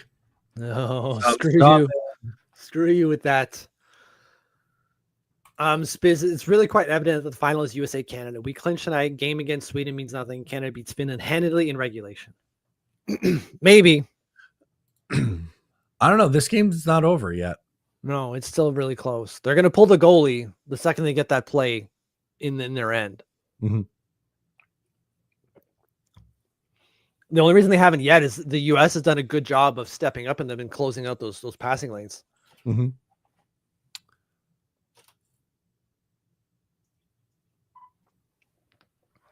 I mean, as Andre's saying, maybe they would have pulled a couple of minutes ago. Yeah. I mean, this syrup needs to be had. Yeah. We got to get you another shot. I got to refresh this. This has been stuck. I just realized I was like, there's 13:57 on the scoreboard. I'm like, that ain't right. I didn't even notice. No, me neither. Oh, these commercials are going to take forever too. I'm sure they're standard commercial lengths, and the commercial break is the standard length, but it just feels super long. It does feel long. Ooh. Thank you. I got a little nacho plate. Oh, look at that! You should marry that Taylor. Yeah, you should marry her. Good one. Keep her right there. Although nachos, overrated. You don't like nachos? Not a big nacho guy. Love nachos. You're gonna hear me just chew into a microphone now for the next. That's fine. I was doing that with the ketchup chips. It's fine. Ketchup chips better than nachos. I don't care what anyone says. I don't know about that. Now, if they were made for me by someone else, different story. Anything made for you by someone else is obviously going to be better. It's gonna be good, yeah. Because I'm a lazy asshole. Maybe I need to take a shot of syrup to earn the tying goal. Maybe I got to pay my way to get my way. Okay. I'm going to try it. I'm going to negate it by doing a shot of Jack. Okay. They haven't been scoring a ton, so. Fair. One of us is going to be right. Or maybe not. Maybe there's no more goals left. See, I let him go first, and now I combat it. It's so thick.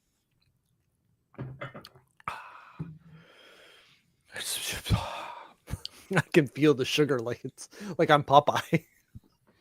I know you're not a drinker, but would you rather do a shot of like a whiskey or a shot of maple syrup? If Whiskey. you had to? Okay. Whiskey, 100%.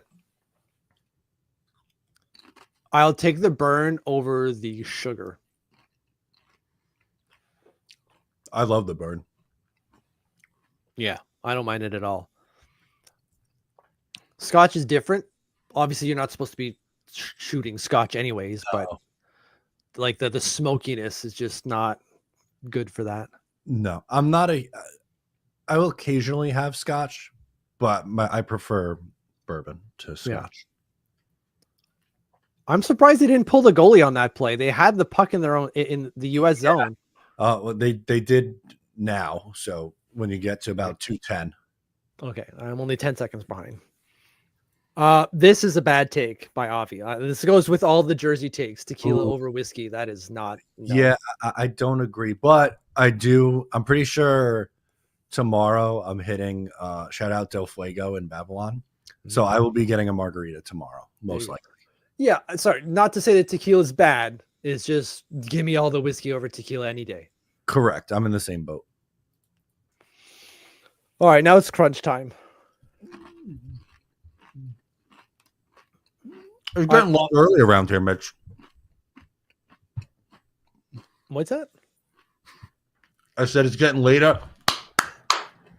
Oh! Free bird! Screw you! God damn, that was loud. Sorry.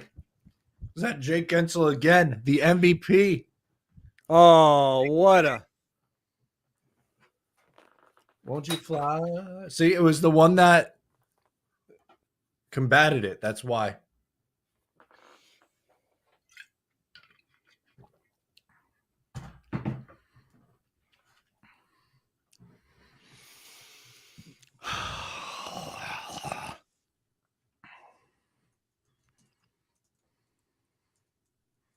They just did a really good job of keeping that middle clogged up. And Canada just couldn't do anything about it. Was it offside? Uh-oh. Uh-oh. It was not offside. I don't know. I haven't seen it yet. No, clearly not, because they took they're playing again.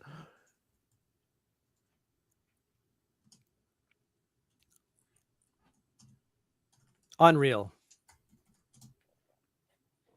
Well, there's another empty net. I could do another shot here potentially. They pulled the goalie again? Oh yeah, Yep. they did. Why? You got to get. I guess you got to try. You lose 3-1 or you lose 4-1. What does it matter?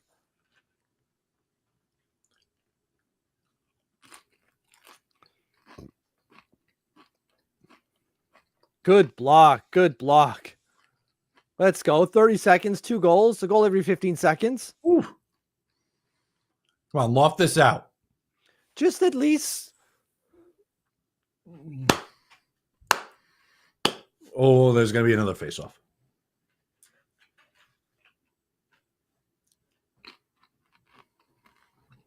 Come on net. No one's going to the middle of the net. They're standing to the side. God damn, that pisses me off.